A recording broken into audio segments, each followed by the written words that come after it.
Oseas capítulo, voy a pasar esto para este lado, capítulo 4. Empezamos con el verso 1 del capítulo 4, estamos en la lectura guiada. Sabemos básicamente que Oseas está profetizando este, acerca de la relación que Dios ve que Israel, cuando hablo de Israel estoy hablando de Efraín, del reinado del norte, tiene con él, y Oseas es el que está haciendo esa profecía acerca de lo que le va a pasar a Israel y posteriormente lo que va a pasar con Judá. Y dice el verso 1, déjeme para recibir el que está entrando en este momento. Dice el verso 1, oíd palabra de Jehová, hijos de Israel. Sabemos que cuando habla de hijos de Israel se está refiriendo a los reyes del norte, a las tribus del norte, a esos es al que se está dirigiendo. Solamente lo recalco para siempre estar ubicados que cuando habla de Israel o hijos de Israel o la casa de Israel, se habla de ese grupo de personas, que son las 10 tribus que están hacia el norte. Oíd palabra de Jehová, hijos de Israel, porque Jehová contiende con los moradores de la tierra. Observemos aquí cuando Oseas le llama la atención a Israel y le habla de con quién está contendiendo. Si bien es cierto que hay un llamado de atención con Israel, básicamente con lo que es la casa de Israel, lo que está diciéndole Oseas es que Dios está en pleno desacuerdo con los moradores, no solo de ellos de la tierra, no solo de Israel, sino de toda la tierra, del planeta, básicamente, de todo el planeta. Y por eso es que él le hace observar eso a Oseas. Dice, dígales que Jehová contiende con los moradores de la tierra. ¿Por qué? Recordemos que un texto nos dice a nosotros que Jehová está airado con las personas que practican iniquidad. Hay un famoso dicho que dice que Dios ama al pecador y que aborrece el pecado.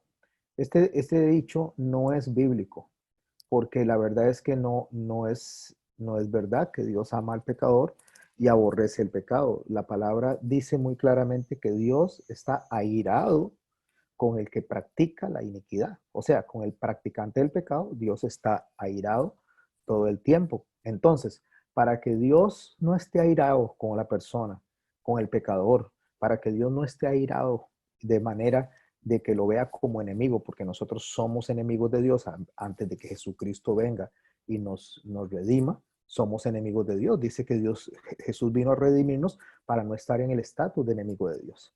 Entonces, antes de eso, Dios está airado ¿con qué? Con todos los moradores de la tierra.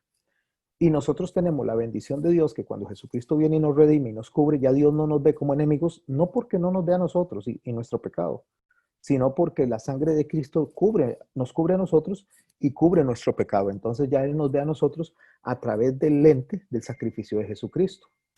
Pero claro está que el Señor dice que Él está contendiendo con los moradores de la tierra porque Dios no va de la mano con el pecado ni con el pecador.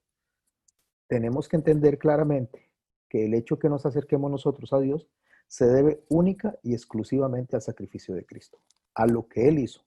Por nosotros somos inaceptables delante de Dios. ¿Y por qué somos inaceptables delante de Dios? Y lo digo literalmente, ¿por qué somos inaceptables? Bueno, aquí lo dice en el texto en la segunda parte, donde lo puse en azul, porque no hay verdad, ni misericordia, ni conocimiento de Dios en la tierra. Cuando cuando el profeta está diciendo justamente o está escribiendo esto, que no hay verdad, no hay misericordia y no hay conocimiento de Dios en la tierra, ¿a qué se está refiriendo con estos tres puntos? Está hablando de que hay una ausencia de verdad, pero ¿qué es la verdad? Tenemos que preguntarnos qué es la verdad, porque la verdad nosotros creemos que es hablar con veracidad, pero no es lo que el texto está diciendo. Las personas podemos hablar con veracidad. Veracidad me refiero a que la persona pueda no estar mintiendo en lo que está diciendo. Pero cuando el Señor está hablando de que no hay verdad en la tierra, no se está refiriendo, recuerde que estamos en los tiempos de Oseas, el Señor Jesucristo no ha venido, no ha hecho su sacrificio. Entonces, en ese momento, cuando dice no hay verdad en la tierra, es que el Señor Jesús todavía no ha hecho su acción para que dejemos de ser. Cuando digo dejemos de ser, trasladémonos a la lectura de Oseas, imaginémonos que estamos en ese tiempo para que en ese momento dejen de ser ellos o deje de ser la humanidad en totalidad enemigo de Dios. Por eso no hay verdad.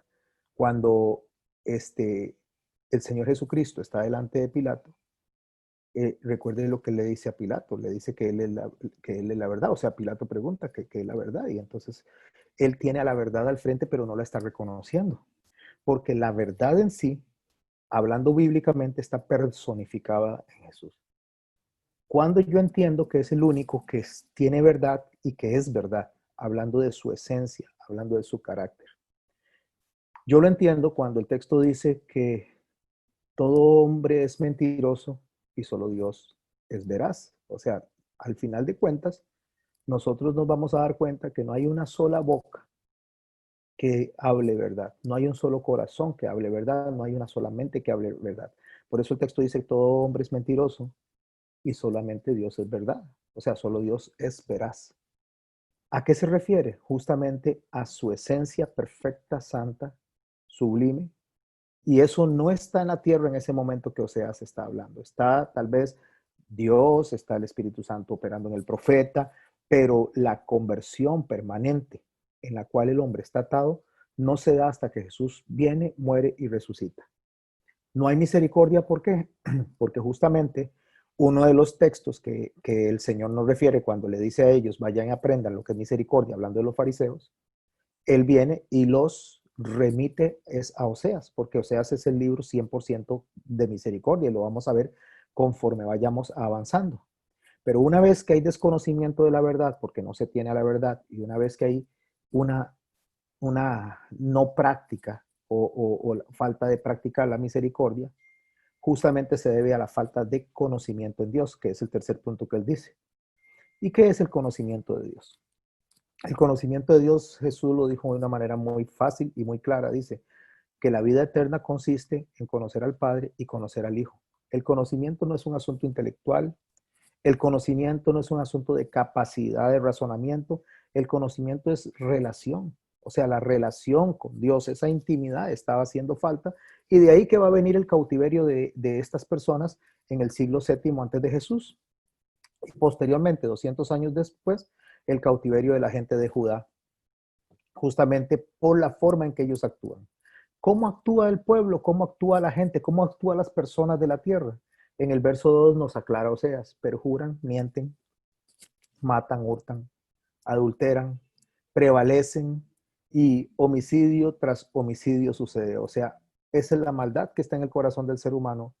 Solamente que el ser humano limitó antes de Jesús el matar a alguien a un asunto práctico, o sea, a quitarle la vida, hacer que deje de respirar, hablando desde la forma práctica. Jesús dice que el solo hecho de que uno se enoje con el hermano y que lo trate de fatuo y lo trate mal, ya en ese momento lo está matando. Para efectos de Cristo, el hecho de yo pensar de una manera en odio, en desaprobación, pero ya desaprobación airada contra mi hermano, lo estoy matando. ¿Por qué? Porque resulta que todo comienza en la mente y todo comienza en el corazón. El Señor Jesucristo lo que vino fue a hacer una enseñanza de un cambio de conducta, no en la parte material, aunque la conducta en la parte material debe ser cambiada, sino vino a enseñarle a las personas que todo comienza en la mente. Si uno cambia la mente, cambia la conducta. Una vez que las personas purifican su mente, purifican su corazón, que se llama santificación, su conducta va a ser diferente. Pero si la mente no está purificada, si la mente no está santificada, difícilmente el hombre, por su naturaleza, va a hacer lo correcto, sino que lo que va a salir del corazón, como dice el Señor Jesucristo, es lo que sale, es las maquinaciones de matar, de asesinar, de hurtar, de hacerle daño hacia las otras personas. Y eso es lo que el libro de Oseas está haciendo énfasis en cuanto a lo que es la casa de Israel, y posteriormente estará hablando de la casa de Judá. En el verso 3 dice que porque el hombre es así, que porque la conducta de la tierra es así, que porque el pueblo está actuando así cuando debió de haber sido un pueblo que fuera luz en medio de las tinieblas, que fuera luz a las naciones, no se comportó así. Dios le dio ese mandamiento al pueblo de Israel, no cuando están separados en este momento, que están las tribus del norte y las tribus del sur, no, se lo dio en el Sinaí, cuando todo este pueblo estaba bajo el Sinaí, bajo la dirección de Moisés. En ese momento le dio para que fueran testimonio. Como el pueblo no funcionó y no dio el testimonio que tenía que dar, no dio la enseñanza que tenía que dar, prevaricó. Básicamente lo que dice el libro de Romanos, prevaricar. Prevaricar es cuando una autoridad no hace la labor que le fue encomendada, que va en contra más bien de su llamado a ser autoridad.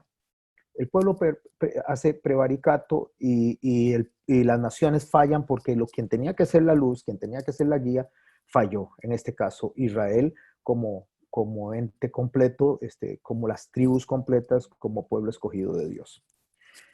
Como eso pasa y el corazón de la gente está siempre de continuo al mal, y en este caso Israel, por supuesto, estaba de continuo al mal, y adulteraban y hacían las cosas contra Dios, desacreditaban a Dios y su nombre, entonces llega a una conclusión, el verso 3 dice, por lo cual se enlutará la tierra, se extenuará, que la palabra extenuar es debilitar, se extenuará o se debilitará todo morador de ella. Y por favor, repasemos esto que estoy diciendo, la tierra y todo morador.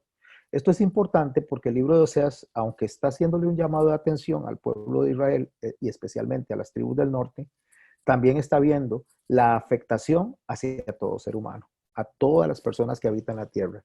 Entonces se va a debilitar, dice, todo morador de la tierra, con las bestias del campo, las aves del cielo y aún los peces del mar morirán. ¿Quién nos recuerda esto? ¿Quién nos recuerda esto tan trágico que le está pasando a la tierra? Pablo en el libro de Romanos nos dice a nosotros que la tierra en sí misma, toda la creación, para decirlo de la manera correcta, toda la creación gime a una, dice, por la restauración de todas las cosas. A mí cuando yo leo ese texto que dice que toda la creación gime a una para la restauración de todas las cosas, a mí me conmueve.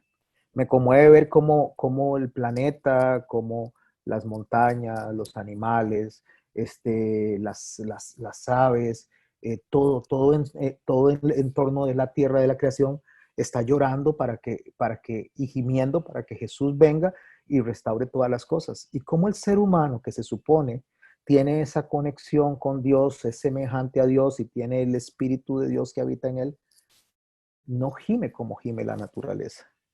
Por eso es que nosotros a veces no podemos entender cuando somos personas rebeldes, cuando somos personas egocéntricas, cuando somos personas hedonistas y pensamos solo en nosotros mismos y no en la creación en total, sino solamente pensamos, ni siquiera en los seres humanos, pensamos en nosotros mismos, pero digamos que pensáramos en la humanidad, al no pensar también digamos, en lo que es básicamente todo lo que es la creación, nosotros estamos siendo egoístas, porque aún la misma creación, dice el Señor, que cuenta la gloria de Dios a través de esa misma, habla de la obra de sus manos.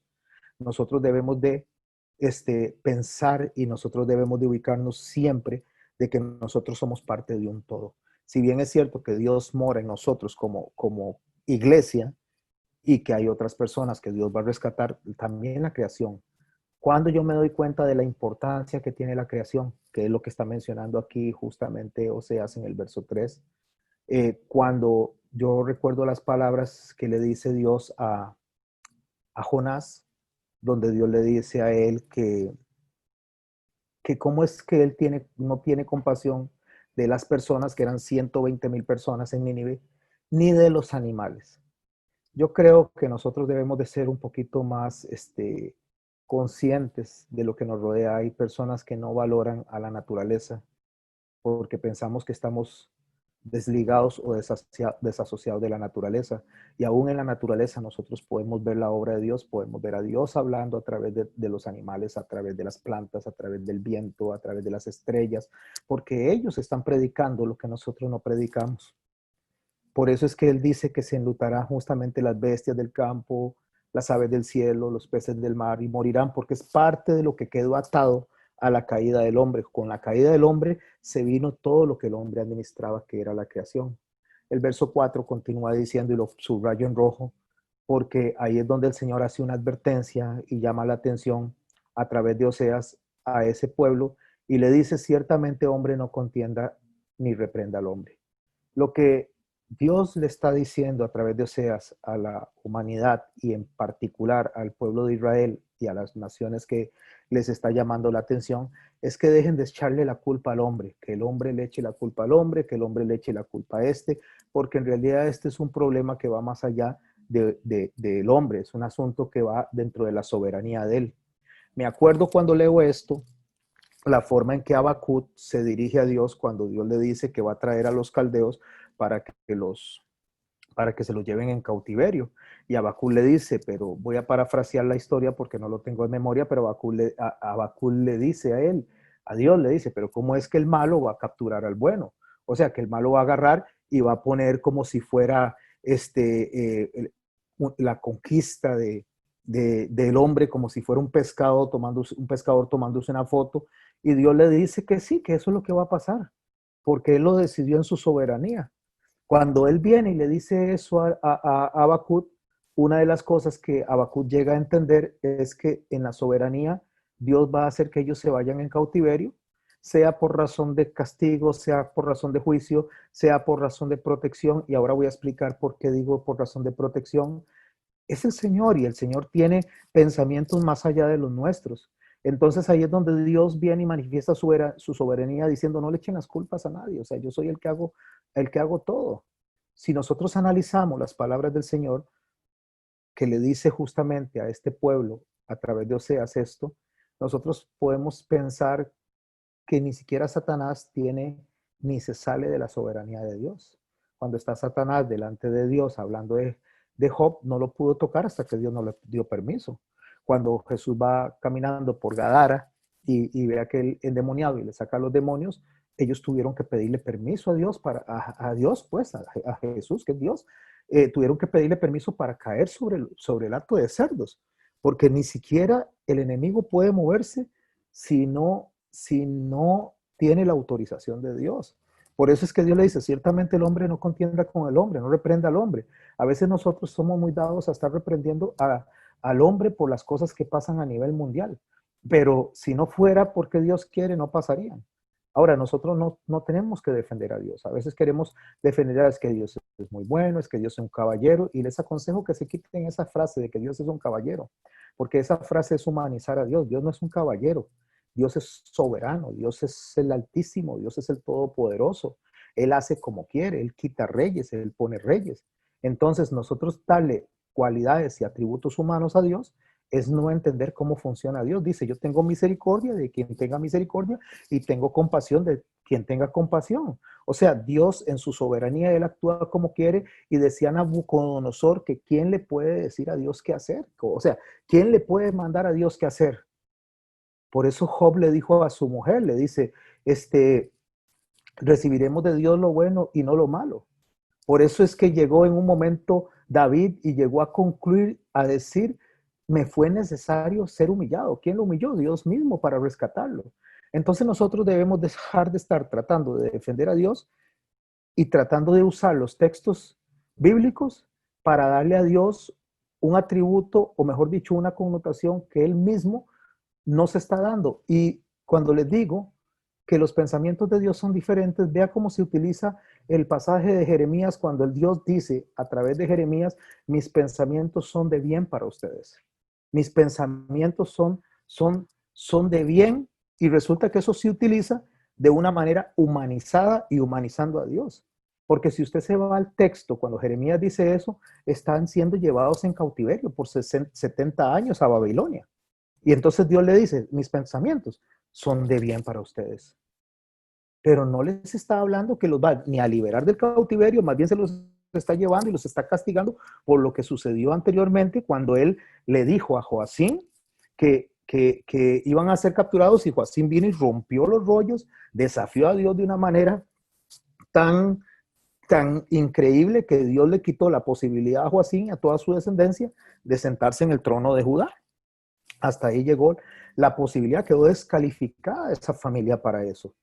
Y una vez que Dios usa a Nabucodonosor, porque así le llama Dios a Nabucodonosor, y le llega a llamar hasta su siervo, hasta que es utilizado por él para llevar a este pueblo en cautiverio, es donde Jeremías viene y hace la profecía y dice que Dios dice que tiene pensamientos de bien para ese pueblo. pero no es que lo iba a liberar del cautiverio. No, al contrario, es que se lo iba a llevar en cautiverio. Pero si usted sigue leyendo el texto, dice que mis pensamientos son de bien, porque una vez que estén en cautiverio, van a clamar a Dios y lo van a clamar con un corazón sincero. ¿Qué es lo que significa eso? Que cuando la aflicción me viene a mí, cuando a mí me viene el dolor, cuando a mí me viene eso que me desestabiliza emocionalmente, que me hace llorar, uno, Dios lo está permitiendo. Dios en su soberanía lo está permitiendo. Y aún si el enemigo me está tocando y está tocando mis finanzas, está tocando mi cuerpo, como le pasó a Job, está tocando mi familia, está tocando mi salud, lo que esté tocando, todo lo que esté pasando está pasando porque Dios lo permite, si no, no estaría pasando. Y esto, dice la palabra de Dios en Romanos capítulo 8, que esto nos ayuda para bien, que todo lo que nos pasa, sea lo bueno o sea lo malo, nos ayuda para bien a los que amamos a Dios, dice, nos ayuda para bien. A los que conforme a su propósito hemos sido llamados. ¿En qué nos ayuda? Que cuando una vez que la aflicción llega, si el corazón ha sido altivo, si ha sido orgulloso, si ha sido maquinador, honestamente y genuinamente se va a acercar a Dios a rogarle, pero ya de una manera humillada. Por eso David dijo, me fue necesario ser humillado. De ahí es que Dios dice a través de Oseas, ciertamente, hombre, no contienda ni reprenda al hombre, porque tu pueblo no es como los que resisten al sacerdote. Perdón, porque tu pueblo es como los que resisten al sacerdote. O sea, su pueblo es desobediente, resiste la instrucción, resiste la enseñanza. Una vez que hace esto el pueblo, Dios viene y opera con juicio. Pero nosotros, y cuando digo nosotros, no estoy hablando de usted que me está escuchando y de yo, o sea, estoy hablando de la iglesia como tal, trata de echarle la culpa a Satanás de lo que Dios permite. En el judaísmo hay algo muy importante. Nunca, y repito, nunca se le da tributo a Satanás por lo que le pasa a uno. En el judaísmo, cuando la persona cae en maldad o cae bajo la iniquidad, no dicen que Satanás se lo llevó. Dicen que el hombre se alejó de Dios. Y cuando el hombre regresa a Dios, no dice que fue que venció a Satanás, dice que el hombre regresó a Dios. O sea, Satanás es un cero a la izquierda en el concepto judaico. Y no es porque Satanás no tenga poder, no es porque no se haya dejado de ser un querubín poderoso, sigue siéndolo. Pero recordemos lo que acabo de decir, si Dios no da permiso, no pasan las cosas. Todo lo que nos pasa es porque Dios da permiso. Entonces, en vez de preguntarnos qué es lo que me está pasando o que Dios o que Satanás me está haciendo, no preguntemos qué Satanás me está haciendo, preguntemos qué Dios quiere que yo cambie, por lo cual está permitiendo mis circunstancias. Y repito el verso 4 y por eso lo puse en rojo para que lo aprendamos. Y cuando usted vaya y le diga a la gente, Dios tiene pensamientos de bien, especialmente los que predican, recuerde lo que Dios le está diciendo a ellos. Les está diciendo que sus pensamientos de bien son llevárselos en cautiverio para Babilonia, 70 años. Una vez concluidos esos 70 años, dice que el pueblo se va a volver a él y le va a clamar de corazón. Y a eso nos lleva el Señor cuando nos humilla, cuando nos pone a nosotros de rodillas, cuando nos dice, aquí está tu soberbia, tu arrogancia, tu prepotencia, te la voy a poner a ti por los suelos para que aprendas a verme con respeto. Porque el hombre no ve a Dios con respeto. Y eso es lo que estaba pasando con ese pueblo. Eso es lo que estaba pasando en ese momento y es lo que pasa en la actualidad todavía. Hoy la gente llega demandándole a Dios, pidiéndole a Dios, no rogándole, no suplicándole, no como la figura de Esther cuando se acercó al rey Asuero y le dijo, si te complace, si esto te agrada, si esto te honra, rey Asuero. Imagínense que se acercó ella a un rey pagano como era el rey Asuero, a un rey cruel, a un rey corrompido, porque lo vemos que él hizo muchas cosas incorrectas. Hay que dejar de estarle dando al rey Asuero una posición como si fuera Dios. No, lo que tenemos que ver es la forma en que la reina Esther se dirigió a ese rey respetándolo y qué más respetar nosotros a nuestro Señor, en vez de estar llegando a exigirle, a demandarle, a decirle que es que nos apropiamos de tus promesas, ¿no? Debemos de llegar en humillación, debemos de llegar nosotros con la cabeza totalmente entre las piernas y decirle, Señor, te rogamos, te suplicamos, Señor, si te bendice, Señor, si te agrada. Ah, no, pero llegamos levantando el cuerpo y levantando el pecho y levantando la frente como que si Dios fuera igual a nosotros, estamos en un tú a tú con Dios. Eso es lo que la iglesia de hoy está haciendo. Entonces el Señor le dice, no contienda el hombre con el hombre, dice, no contienda el hombre con el hombre. El hombre no reprenda al hombre, porque yo soy el que estoy haciendo las cosas, yo soy el que estoy tratándolos a ustedes para que ustedes se volteen a mí con un corazón genuino y sincero. Y una vez que eso pase, Dios aplica el resto de la misericordia. Y digo el resto de la misericordia porque el que el Señor nos castigue es misericordia, porque podría destruirnos, podría acabarnos, podría eliminarnos y mandarnos al fuego eterno sin necesidad de ni siquiera de castigarnos en esta tierra, simplemente mandarnos. Pero dice allá en Malaquías capítulo 3, verso 16, si no me estoy equivocando, dice, porque yo Jehová no cambio. Por eso, Israel, no habéis sido exterminados, porque el Señor nos trae a la aflicción, el Señor nos trae al cautiverio, como le pasa en este caso a ellos, el Señor nos trae al castigo, pero el propósito que Dios tiene para nuestros corazones es que nos volvamos a él a suplicarle, a rogarle. Y solo en ese verso 4 que acabo de leer, solo en ese verso 4 vea toda la explicación que podemos dar acerca de lo que significa la misericordia de Dios, ¿verdad?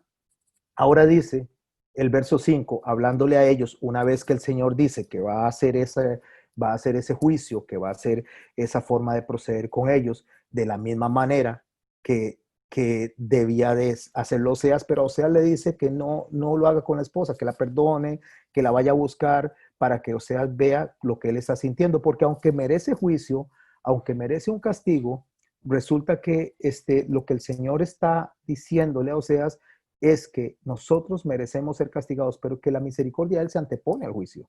O sea, está primero la misericordia y después al juicio. Él nos llama a arrepentimiento. Él nos invita a que nosotros cambiemos nuestra forma de actuar constantemente. En el verso 5 del capítulo 4 continuamos leyendo la idea que trae el texto, caerás por tanto en el día y caerá también contigo el profeta de noche y a tu madre destruiré. ¿Por qué está diciendo eso? Está hablando de que cae en el día y cae en la noche, hablando que su juicio es completo, su juicio es permanente, que Él siempre está a los ojos de lo que nosotros estamos haciendo, siempre nos está haciendo un escrutinio y en nosotros a Él no lo podemos engañar. Por eso es que el Señor es muy claro cuando Él dice en el Salmo que Jehová está airado todo el tiempo. Por favor, escuchen esta palabra, todo el tiempo. ¿Con quiénes? Con los que practican iniquidad. No significa que no pequemos, no significa que nosotros como seres humanos no fallemos, porque eso sería imposible, por lo menos en este lado de la eternidad. Tal vez cuando ya estemos en su presencia, ya ahí no vamos a pecar porque no existe pecado en la presencia de Dios. Pero aquí inevitablemente vamos a estar pecando. La práctica de la iniquidad consiste en aquello que se conoce también como el cinismo. ¿Qué es el cinismo? Es la persona que practica el pecado, sabe las consecuencias y no le importa. Es aquella persona que sabe que está lastimando el cuerpo de Cristo, que está creando división, o que está creando dentro del cuerpo de Cristo corazones heridos, personas que están manipulando la palabra para enriquecerse, o personas que están enseñando sin conocimiento. Y la palabra de Dios dice muy claro en Romanos que quien se hace a sí mismo maestro, a sí mismo se condena. ¿Por qué? Porque está guiando a otras personas mal y los está llevando a un conocimiento no pleno de Dios, sino a un conocimiento circunstancial y a un conocimiento totalmente reducido de lo que es Dios. Entonces Dios le llama la atención a las personas que vienen y se hacen a sí mismos maestros sin haber sido o llamados por el Espíritu Santo, por supuesto, primeramente, y ser capacitados. ¿Por qué? Porque nosotros necesitamos ser capacitados por el Espíritu Santo y por tutores, por maestros. Nosotros no podemos agarrar un cursito de 15 días o agarrar yo voy a llevarlo un poquito más, un curso de 2 y 3 años y decir que porque estudiamos 3 años,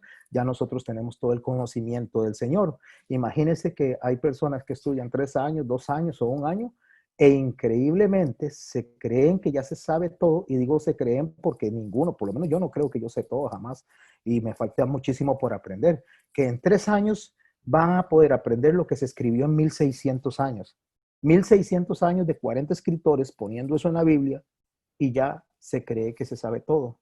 Y no solamente eso, se cree que se sabe toda la mente de un Dios que es eterno. Eso no es posible. Ahí es donde dice, le faltó al pueblo conocimiento. Por eso dice, mi pueblo, dice, caerás por tanto en aquel día, caeré también contigo la profeta en la noche, y a tu madre destruiré, hablando de la dimensión del castigo, Cuando está hablando del profeta y está hablando de la madre, está hablando de las personas, es la figura de las personas que pudieron haber traído el conocimiento a nosotros. Cuando habla de la madre, ahí no está hablando de la madre en su entorno físico, sino está hablando de Israel como un todo. Recuerde que el mensaje es a las tribus del norte, al reino del norte, y este reino del norte sale de lo que es Israel como un todo, la que estaba al pie del Sinaí. Entonces dice, la destruiré. ¿Por qué? Porque el verso 6 del capítulo 4 aclara, porque le fue destruido porque le faltó conocimiento. Y acabo de decirles, el conocimiento no es el intelecto, no es la cantidad de información que está, sino la relación con Dios. Si nosotros tenemos relación con Dios, intimidad con Dios, nosotros no vamos a querer ofender a Dios. Pero si nosotros no tenemos intimidad con Dios, sino que tenemos intimidad con nosotros mismos, lo que vamos a hacer es ser orgullosos, ser altivos, ser personas que van justamente, aunque conozcamos que es Dios, el que nos dirige, no vamos a obedecer a Dios.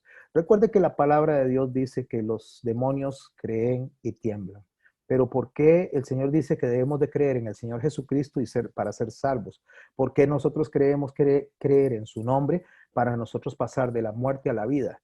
Y resulta que los demonios creen, escuche, los demonios creen y tiemblan, pero no son salvos. ¿Cuál es la diferencia entre lo que ellos creen y lo que nosotros debemos de creer? Porque ellos no se salvan. Porque cuando Dios está hablando de creer, está hablando justamente de esa intimidad, de esa relación, de esa fusión que se hace. Él no hace esa intimidad, Él no hace esa función con los demonios, la hace con nosotros y nosotros lo hacemos a través del Espíritu Santo con Él. Ese hat se hace con nosotros a través del Espíritu Santo, imposible para los demonios. Los demonios no pueden hacer eso, porque para que haya ese hat, voy a devolverme en el verso aquí para que lo leamos, debería de estar en nosotros justamente la verdad, para que se haya ese hat. ¿Por qué es que hay una contienda con los moradores de la tierra? Porque no hay verdad. ¿Quién es la verdad? Es Jesús. Entonces, para que esa comunión, para que ese enlace se haga, tiene que estar Cristo en nosotros para nosotros tener comunión con Dios. Caso contrario, no lo vamos a tener. Y los demonios no tienen esa verdad. Los demonios no tienen esa comunión porque Cristo no mora en ellos.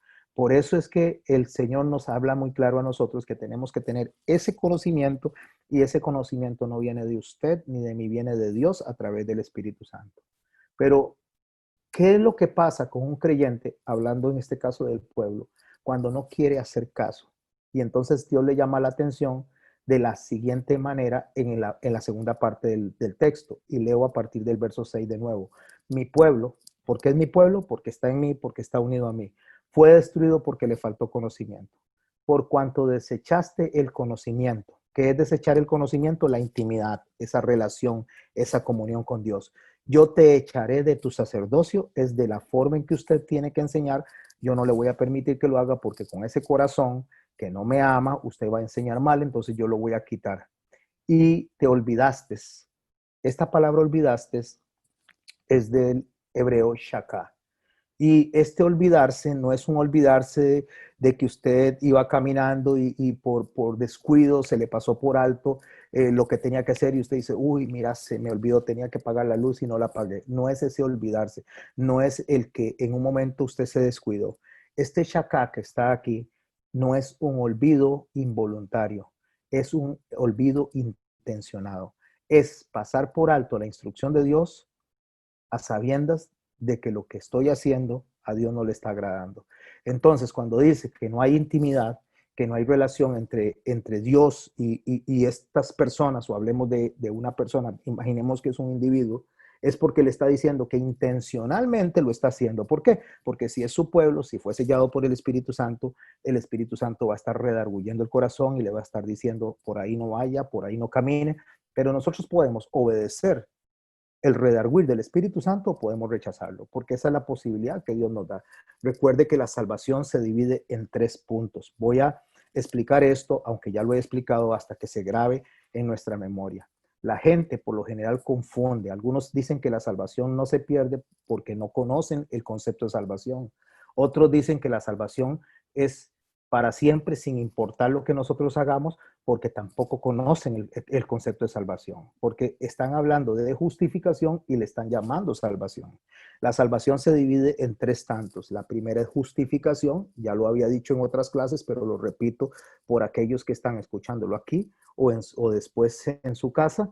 La justificación es pagarle a Dios una satisfacción por el pecado, por lo que nosotros hacemos, de forma de que Dios se dé por satisfecho en su justicia. La justificación no la podemos hacer nosotros, eso viene de Dios. Dios salva a la persona en la justificación. Una vez que ha salvado a la persona en la justificación, Él la pone en la santificación. Ahí es donde el conocimiento nos tiene que ayudar a nosotros a caminar según los mandamientos de Dios. Quien me ama, dice el Señor Jesucristo, obedece mis mandamientos. Eso es voluntario. El salvarse viene de Dios desde antes de la fundación del mundo. La justificación, lo que es la justificación, nosotros no la podemos tener porque nosotros, dice el libro de Romanos, que nosotros nos alejamos de Dios aún, que no hay justo ni aún uno, quien no hay quien busque a Dios, pero en la justificación Dios viene e impacta nuestras vidas. Nos pone en la santificación para que actuemos delante de Él conforme a su voluntad dentro del conocimiento y la relación que tenemos con Él, para terminar en el tercer punto, que es la glorificación. ¿Qué es la glorificación? Cuando Él completa la obra que comenzó. Bien lo dice el escritor, Dios empieza la obra, Dios la perfecciona y Dios la termina. Estas tres cosas, mis hermanos, estas tres cosas se llaman salvación. Pero algunos le llaman salvación al primer punto, otros le llaman salvación al segundo punto y otros le llaman salvación al tercer punto. Una vez que no se maneja el concepto de salvación de la manera correcta, entonces los que vienen al primer punto, que saben que la salvación es eterna, que nadie se la puede quitar porque una vez sellado por el Espíritu Santo, la salvación es para siempre, entonces empiezan a vivir como les da la gana y eso no es posible delante de Dios, porque Dios nos da a nosotros la facultad de decidir honrarlo o no honrarlo. Pero Dios al final nos va a poner a nosotros, si somos salvos, nos va a poner en la glorificación, porque la primera y la segunda son cosas que vienen de Dios y el hombre no puede hacer nada. En el medio, en esa voluntad de Dios, que es la voluntad permisiva que nos da a nosotros la santificación, ahí es donde usted y yo podemos decir sí o podemos decir no a las cosas que Dios nos demanda. Pero Dios, lo que comienza, recuerde, Él lo termina. Entonces, nosotros nos podemos salir entre la primera, entre el primer punto y el tercer punto, nos podemos salir y andar dando tumbos, pero Dios nos va a poner a nosotros al final donde Él nos selló desde el principio. Dentro de esa santificación, dentro de la voluntad permisiva, Dios divide esto en dos, en lo que es la voluntad activa y la voluntad pasiva. ¿Qué es la voluntad activa? La voluntad activa es cuando Él opera a través de algo extraordinario, cuando hace milagros, cuando viene de forma sobrenatural, viene y nos divide, nos dirige, nos aparta de manera sobrenatural. Eso se conoce como milagros. Dentro de la santificación, eso que se conoce como milagro es la voluntad activa de Dios. Y la voluntad pasiva es cuando nos deja como un pescadito, vaya a ver hasta dónde va a llegar. Como le pasó justamente a Balán cuando tenía que ir a hacer lo que tenía que hacer y Dios lo dejó a ver hasta dónde va a llegar. Como le pasó a Jonás cuando a ver hasta dónde va a llegar, hasta que actuó con su voluntad activa y lo puso dentro del pez y en las costas de Nínive para que fuera a cumplir el propósito para el cual había sido llamado. Ok, el no conocer eso, a veces pienso que yo voy a salirme con la mía y yo no voy a salirme con la mía porque volvemos a decir que Dios es soberano. Todo eso en conjunto que acabo de decir, justificación, santificación, salvación, permisiva y activa, todo eso se llama soberanía de Dios. En esa soberanía de Dios, bajo esa soberanía de Dios, mi hermano, mi hermana, todo lo que está en los cielos y lo que compone los cielos, lo que está en la tierra y lo que compone la tierra, y lo que está debajo de la tierra y compone lo que está debajo de la tierra, todo eso está bajo la soberanía de Dios y está bajo la potestad de Cristo. Por eso el Señor dice que toda potestad me fue dada en los cielos, en la tierra y aún debajo de la tierra. Por eso es que nosotros tenemos que ser más humildes, tenemos que ser diferentes a la hora de acercarnos a Dios cuando conocemos que Él es el soberano y el que Él tiene toda potestad. Porque es Él quien decide qué se hace y qué no se hace, qué permite y qué no permite. Usted y yo podemos orar y siempre vamos a tener una respuesta de Dios. La respuesta puede ser sí, la respuesta puede ser no, o la respuesta puede ser todavía no, pero siempre es una respuesta.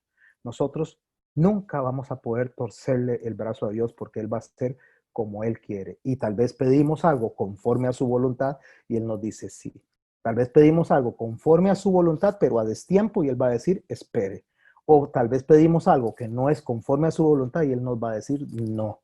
Y un no también es respuesta. Pero cuando no hay conocimiento, cuando no se sabe cómo piensa Dios ni cómo actúa Dios, venimos y decimos imprudentemente que todo nos va a ir bien, que no nos va a pasar nada, que no vamos a tener ninguna aflicción, porque Dios tiene pensamientos de bien para nosotros. Y lo que estamos haciendo es torciendo la palabra, torciendo el versículo y olvidándonos de la palabra de nuestro Señor Jesucristo cuando dijo, en el mundo hallaréis aflicción, pero no teman porque yo he vencido al mundo. Jesús nunca nos dijo que siempre nos iba a ir bien, ni nos dijo tampoco que siempre nos iba a ir mal. Nos dijo que cuando oyemos las aflicciones no nos olvidemos de que Él es el que está justamente orquestando absolutamente todo. De ahí es que nosotros tenemos que entender justamente lo que el Señor está hablando a través de la misericordia de Él. Incluso un castigo de Dios es misericordia. Incluso una enfermedad proviniendo de Dios es misericordia. ¿Por qué? Porque justamente lo que está buscando Él es que nuestros corazones se sensibilicen. Y por eso en el verso continúa diciendo lo siguiente, por cuanto desechaste el conocimiento, esto que les estoy diciendo, para poder poner mi soberbia, mi altivez, mi orgullo, mi vanagloria, dice, como hiciste eso, dice, yo te desecharé del sacerdocio, o sea, no me vas a representar porque lo hiciste o olvidaste, chacá de manera voluntaria la ley de tu Dios. Por eso también yo me olvidaré de tus hijos. Mucho cuidado con eso. Mucho cuidado porque cualquier persona dice, ay, es que mi hijo, por lo que yo hice, se va a ir al fuego eterno, mi hijo va a perecer. Eso no es lo que está diciendo Dios en este texto. ¿Por qué? Vea lo que vamos a leer en el siguiente verso de Ezequiel capítulo 18 para poder no darle a este texto, me devuelvo, por cuanto olvidaste mi ley, también yo me olvidaré de tus hijos, no darle el contenido que no tiene. Y eso es parte del conocimiento que tenemos que tener al enseñar y al predicar. Y el Señor dice en Ezequiel capítulo 18 que contradice lo que alguien viene e interpreta en aquello como que mi hijo va a pagar las consecuencias de lo que yo hice. Escuche lo que dice el verso 2 del capítulo 18 de Ezequiel. ¿Qué pensáis vosotros? Dice, los que usáis este refrán sobre la tierra de Israel, que dice, los padres se comieron las uvas agrias y los dientes de los hijos tienen dentera. O sea, ¿qué es lo que están pensando con ese refrán? Que yo voy a castigar al hijo por lo que hizo el papá. Eso es lo que están pensando ustedes. O como diríamos en Costa Rica, uno se come la piña y a otro le duele la panza. No, eso no es lo que el Señor está diciendo en el verso de Oseas que estamos leyendo. Cuidado, mucho cuidado a la hora de interpretar ese verso y a la hora de enseñarle a la iglesia de Cristo, a la iglesia del Señor, un Dios que no se conoce. Por eso, porque faltó conocimiento, por eso el pueblo fue destruido, porque habían maestros que estaban enseñando mal, la gente aprendía mal y terminaron justamente bajo el cautiverio, bajo el castigo del Señor, porque Él estaba airado en ese momento.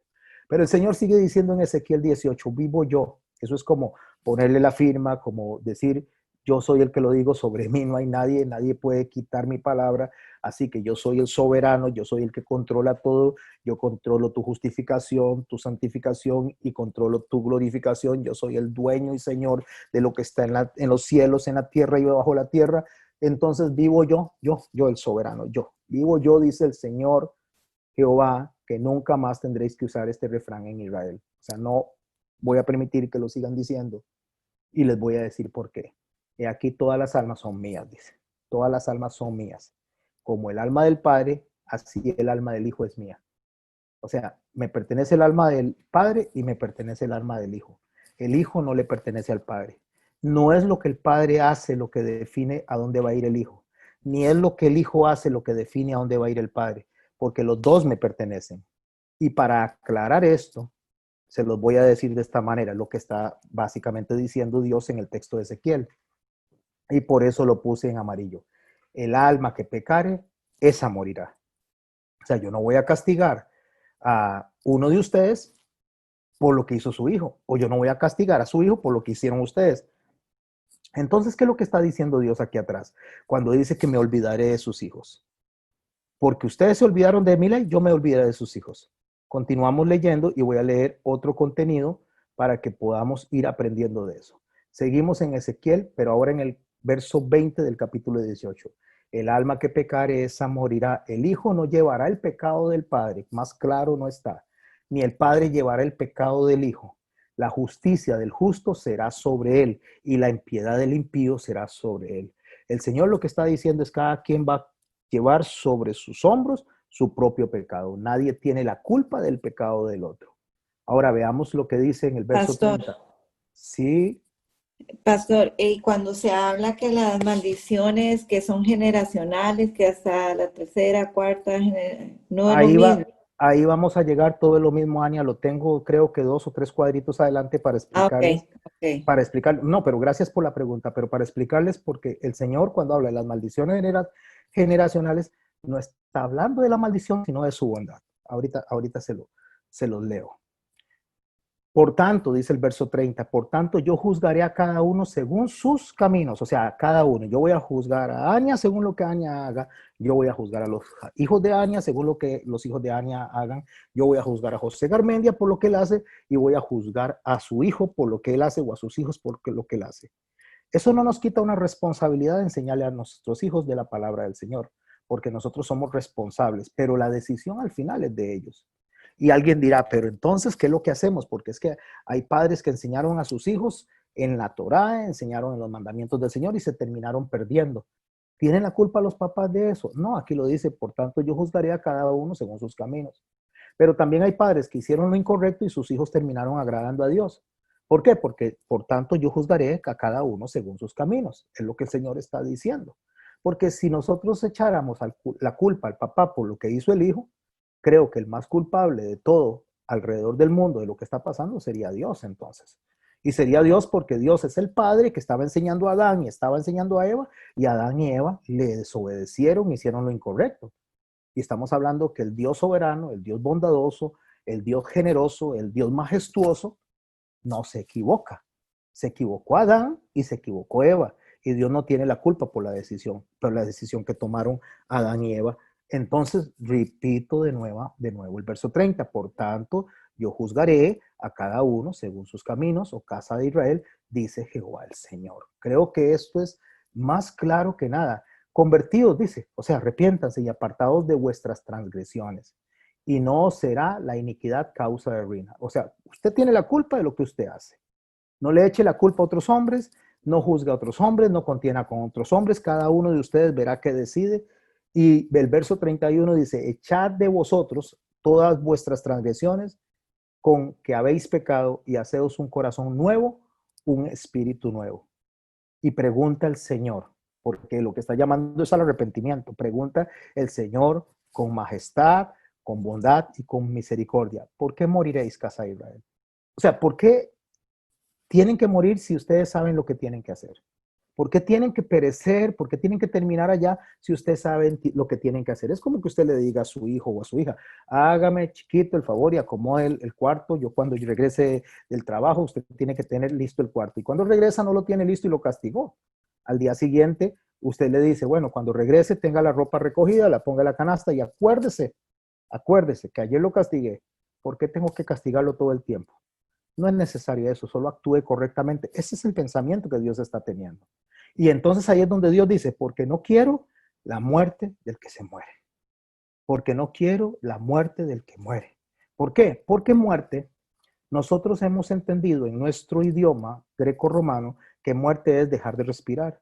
Para el judío, muerte es dejar de cumplir el propósito para el cual se estableció. Eso es muerte, eso se llama tamé, eso es estar sucio, eso es no cumplir un propósito, es estar desasociado justamente del propósito para el cual la persona fue puesta.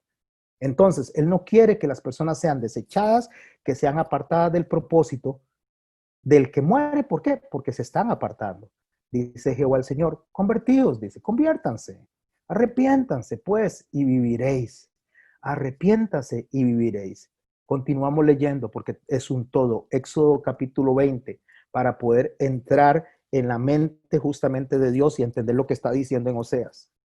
Éxodo 20, verso 5. Leamos los principios que rigen el pensamiento de Dios. No te inclinarás ante ellas ni las honrarás, porque yo soy Jehová tu Dios fuerte, celoso, que visito la maldad de los padres sobre los hijos hasta la tercera y cuarta generación de los que me aborrecen. Este es un principio bíblico que acaba de preguntar Ania. Cuando él dice que él visita las generaciones cuando han pecado, muy al contrario de lo que se enseña que visita para castigar a las generaciones, que las generaciones cargan el peso del que hizo el otro, no es lo que el Señor está diciendo en este texto, como no es lo que está diciendo en Oseas, como no es lo que está diciendo en Ezequiel. Porque el Señor dice que el hijo del justo que pecare, ese morirá. El hijo del injusto que no pecare y se arrepintiere, ese vivirá. Entonces, cuando Él dice, escuche por favor, no te inclinarás a ellas, hablando de que Él es un Dios celoso, que Él debe recibir todo el amor, toda la atención, toda nuestra mente debe estar concentrada en Él. Él está diciendo, no se inclinen las imágenes, no las honre, porque yo soy Jehová tu Dios celoso. Celoso no es como nosotros los humanos, que las personas se enojan porque alguien alzó a ver a la esposa o al esposo. Él no está hablando de eso, ese es el concepto humano. Celoso, cuando él está hablando de celo, está hablando de lo que a él le pertenece, él no lo comparte con nadie, que le pertenece a él como debería ser para nosotros. Voy a poner un ejemplo. Imaginémonos que tenemos una pareja que se llama Pepito y Pepita. Entonces Pepito y Pepita son un matrimonio. Conocen a Ramoncito y Ramoncita. Entonces Pepito y Pepita salen a la calle con Ramoncito y Ramoncita. Pero de un momento a otro pasa un hombre y le tira un piropo a Ramoncita. Y Pepito se enoja y se agarra a golpes con aquel hombre que le dio un piropo a Ramoncita. Entonces, este hombre se puso celoso por lo que sucedió con Ramoncita. Este hombre está pecando porque a él, a ella, quien tiene que dar la cara por ella es Ramoncito, no Pepito. Bueno, pero imaginemos que esta pareja está caminando, alguien viene y le tira un piropo o le hace una ofensa a Pepita y Pepito se enoja y se va contra esa persona. Eso es celo, eso es algo correcto, eso no es pecaminoso porque Pepita le pertenece a él y Pepito le pertenece a ella. En otras palabras, ningún hombre puede estar haciendo actos de celo o de celos por una esposa que no le pertenece, que le pertenece a otro, porque eso habla muy mal de él. Bueno, en el caso de Dios, Él es celoso con lo que a Él le pertenece. Él no es celoso con lo que el diablo se llevó allá, que se lo lleve, ya hay un asunto. Usted decidió caminar con el diablo, Él es celoso con lo que le pertenece. Y si nosotros a Él le pertenecemos, es donde Él dice, yo soy celoso de eso, porque me pertenecen. Y visito la maldad de los padres sobre los hijos hasta la tercera y cuarta generación de los que me aborrecen. ¿Para qué los visito? Para castigar al hijo del injusto. No está diciendo eso. Está diciendo en el verso 6, y hago misericordia a millares a los que me aman y guardan mis mandamientos. ¿Qué es lo que está diciendo él? Que él visita de generación en generación hasta millares, no para castigarlos, para llamarlos al arrepentimiento. Si el padre dice, tiene un hijo que es injusto y el hijo, si el padre injusto tiene un hijo y se hace justo, el hijo dice, esta alma no morirá porque la misericordia llegó a él, porque él atendió al llamado de Dios. Entonces, no sé si está quedando claro la respuesta que le estoy dando a Ania. Cuando el Señor dice que va de generación en generación, es un llamado a la misericordia, un llamado al arrepentimiento, generación tras generación tras generación. ¿Por qué? Porque recuerde lo que dijo Jesús cuando a él le preguntaron, ¿qué fue que pecó o pecaron sus padres? Jesús dijo, ni ni sus padres, es para que la gloria del Hijo se manifieste en él. Entonces, al final de cuentas, mi hermano y mi hermana, nosotros le damos a Dios connotación que no tiene. ¿Alguien abrió el micrófono ahí? Sí, yo, pastor. Dígame, Erna. Ay, perdón, Ania. Tranquila. Bueno, Ania primero y después Erna. Perdón, Erna primero y después Ania. Ah, gracias, pastor. Dígame. Siempre había yo pensado en este versículo de que hasta la tercera y cuarta generación visitará Dios la maldad de los que no le aman. Pensé que era eso, de que les da la espalda y de que los castiga, bueno, con la muerte eterna, ¿verdad? Pensé así erradamente, ahora ya lo entiendo mejor. Correcto, así es. Y ahorita, después de que Ania dé su aporte, vamos a comentar, seguir comentando para ver por qué en Oseas tampoco está diciendo eso. En Oseas no dice, me olvidaré de tus hijos. O sea, quiere decir, voy a maltratar a tus hijos, voy a desquitarme en tus hijos. Él no está diciendo eso. Entendiendo cómo piensa Dios en todos estos textos, vamos a entender qué estaba diciendo en Oseas. ¿Ania, usted? Es con el arrepentimiento, entonces. Correcto. Ok, gracias, pastor. No, lo mismo que dice Erna, que me quedo así, que digo, ay, Dios mío, ¿cómo le enseñan de mal a uno? ¿Verdad que sí? Porque sí, estoy así, Dios mío, tantos años en el Evangelio y hasta ahorita, bendito Dios, me entró, como dicen, el bombillo. Claro, ahí está claramente, pero es que no se lo enseñan y uno lee, pastor, la verdad que a veces uno lee sobre encima de las letras, Exacto. no el significado. Y está claro, si uno lo lee con la coma, todo, y dice, y hago misericordia, ahí está diciendo, no vengo Correcto. a ¿A quiénes? castigarlo. No, a millares. ¿A quiénes? A Increíble. los que me aman y guardan mis mandamientos. O sea, yo no voy a castigarlos si ellos me aman. No voy a hacer eso. Gracias, pastor. Sí. No, con mucho gusto. Y ahora tenemos que volver a Oseas, pero antes de volver a Oseas, leamos un poquito en Isaías 49:15 para reforzar esta idea. Vea lo que dice el Señor cuando habla de los que pecan y de las generaciones que pecan. Cuando habla de cómo Él se conduce con cada individuo por separado, el alma que pecare, esa morirá. Cada alma, el Padre y el Hijo me pertenecen, dice. Escuche lo que dice Isaías en el verso 15 del capítulo 49. Es hermosísimo, hermosísimo para que las personas que andan diciendo esa aberración de la conducta de Dios, como que Dios se saca el clavo con los hijos de uno, lo dejen de decir. Escuche lo que dice Dios. Una vez que nos salva, una vez que se acerca a nosotros y toca nuestro corazón. Pregunta, ¿se olvidará la mujer de lo que dio a luz para dejar de compadecerse del hijo de su vientre? Escuche la pregunta, esto es hermosísimo. Aunque olvide ella, aunque esa mujer, que es improbable que una mujer lo haga o que una mamá lo haga, pero aún si hay una mujer por ahí o hay una mamá por ahí que lo hace, dice, yo nunca me olvidaré de ti. Oiga, mis hermanos, esto a mí en este momento se me para el pelo de ver la magnitud de la misericordia y del amor de Dios. Y lo voy a repetir, mis hermanos, por favor. Esto sería un verso que debería uno de sabérselo de memoria, para cuando alguien viene y le dice, su hijo va a pagar lo que usted hizo. Ese no es el Dios que deberíamos de conocer. Esa falta de conocimiento trae destrucción a las familias, trae destrucción a las personas. Entonces, si el padre es un degenerado, el hijo va a irse para el infierno porque el padre es un degenerado. El Señor dice, ¿se olvidará la mujer de lo que le dio a luz para dejar de compadecerse del hijo de su vientre? Una vez que Dios le trae luz a uno, una vez que Dios viene y le dice que cómo quiere que uno actúe, Él dice, aunque aunque ella se olvidara de ese hijo, si fuera, ¿qué pasa?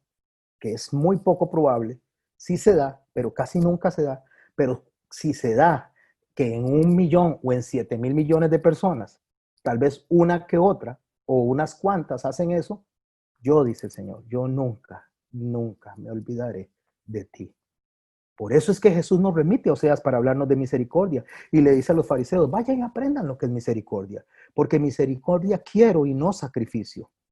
O sea, olvidar en lo que el Señor está diciendo es una entrega intencional justamente ¿a qué? A la aflicción para el arrepentimiento. O sea, lo que el Señor está diciendo es como una presuposición, como una advertencia.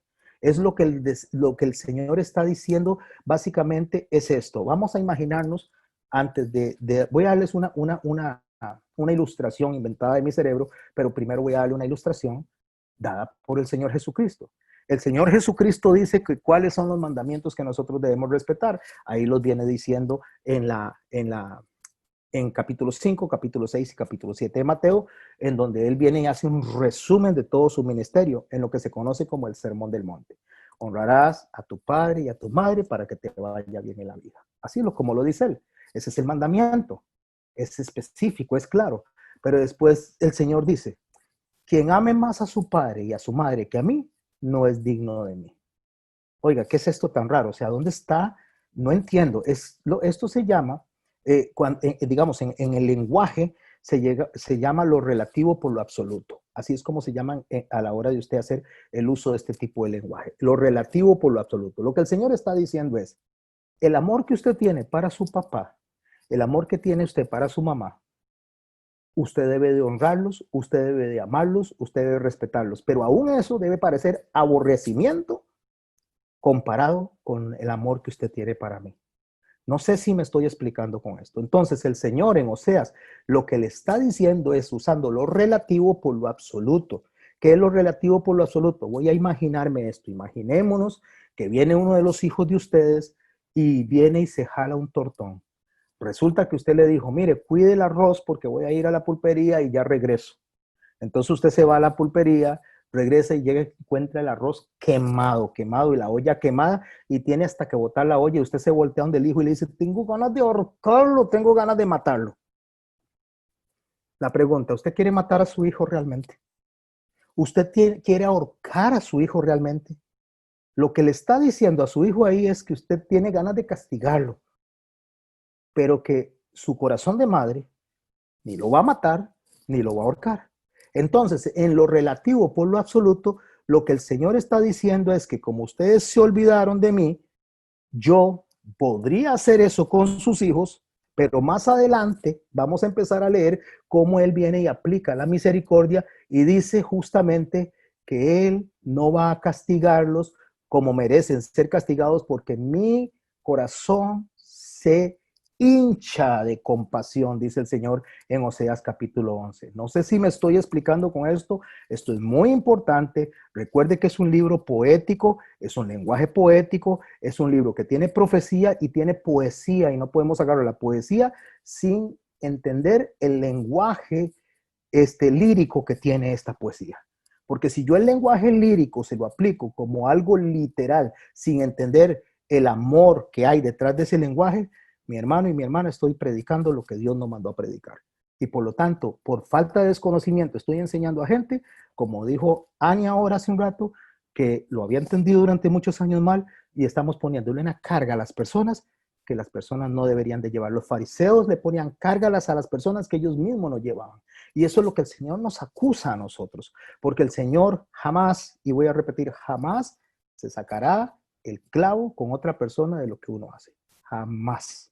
Ahora, que hay consecuencias, si yo soy irresponsable y mi familia viene y cae dentro de mi irresponsabilidad y sufre consecuencias, eso no significa que Dios viene y se está sacando el clavo con ellos. Fui yo el irresponsable. Y yo tengo que ver cómo hago para sacar adelante mi familia. De eso a que en la voluntad permisiva Dios deje que yo tome decisiones de las cuales yo tengo consecuencias y afectan a mi familia, a que Dios se está sacando el clavo con ellos por lo que yo hago, eso es una falsa, eso es una farsa delante de Dios, a como una gran falsa es que a nosotros Dios no nos va a dejar caer en aflicción, o como que los pensamientos de Dios para nosotros siempre son de que no nos va a pasar absolutamente nada y le llaman pensamientos de bien porque eso también es una farsa.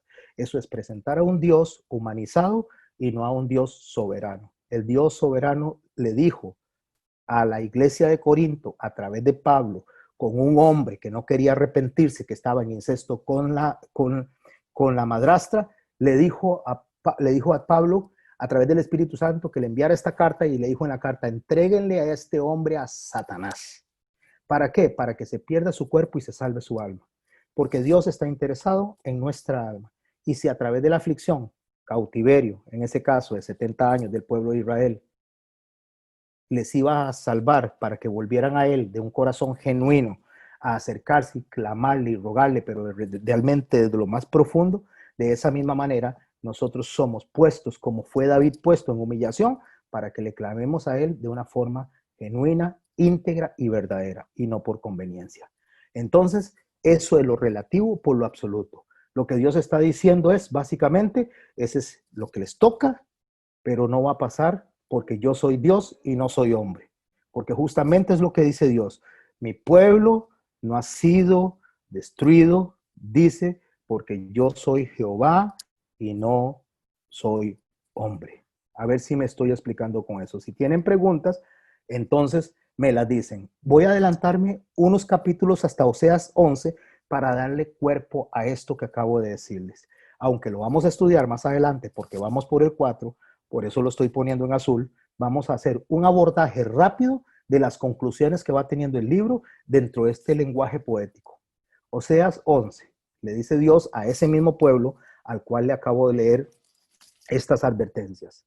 Entre tanto, verso 7, mi pueblo está adherido a la rebelión, dice, contra mí, aunque me llaman altísimo, dice, ninguno absolutamente me quiere enaltecer. Lo que el Señor está diciendo es, me adoran, me llaman, pero no me quieren obedecer. Verso 8, ¿cómo podré abandonarte, oh Efraín? ¿Se acuerda lo que les enseñé en las bases del libro de Oseas? Efraín son las tribus del norte, las 10 tribus desobedientes que van a ser capturadas en Asiria, lo que habla de la mezcla de los hijos de José con hijos de Israel, o sea, los Melao Goyim. ¿Cómo podré abandonarte, oh Efraín? Te entregaré yo, Israel, hablando de las tribus del sur y las tribus del norte en un solo conjunto. ¿Cómo podré yo hacerte como Adma o ponerte como a Seboín? ¿Quién es Adma y quién es Seboín? Adma y Seboín son 2 ciudades de las 5 que fueron destruidas cuando Sodoma y Gomorra fue destruido. O sea, 2 de esas ciudades, una se llamaba Adma y la otra Seboín. Entonces lo que está diciendo es, ¿cómo hago, Efraín? ¿Cómo hago rebeldes? ¿Cómo hago desobedientes? Ustedes me dicen el Altísimo y no me quieren enaltecer. ¿Cómo hago? ¿Qué es lo que tengo que hacer? Destruirlos, relativo por lo absoluto. Recuerde lo que estoy diciendo. Pero concluye el Señor una vez que dice, debería de destruirlos, debería de castigarlos. O como dije en la ilustración, uy, tengo ganas de ahorcarlo, me dan ganas de matarte, dejaste que se quemara el arroz. El Señor es básicamente lo que está diciendo. Uy, tengo ganas de ahorcarlos, tengo ganas de matarlos. Pero dice, mi corazón se conmueve dentro de mí.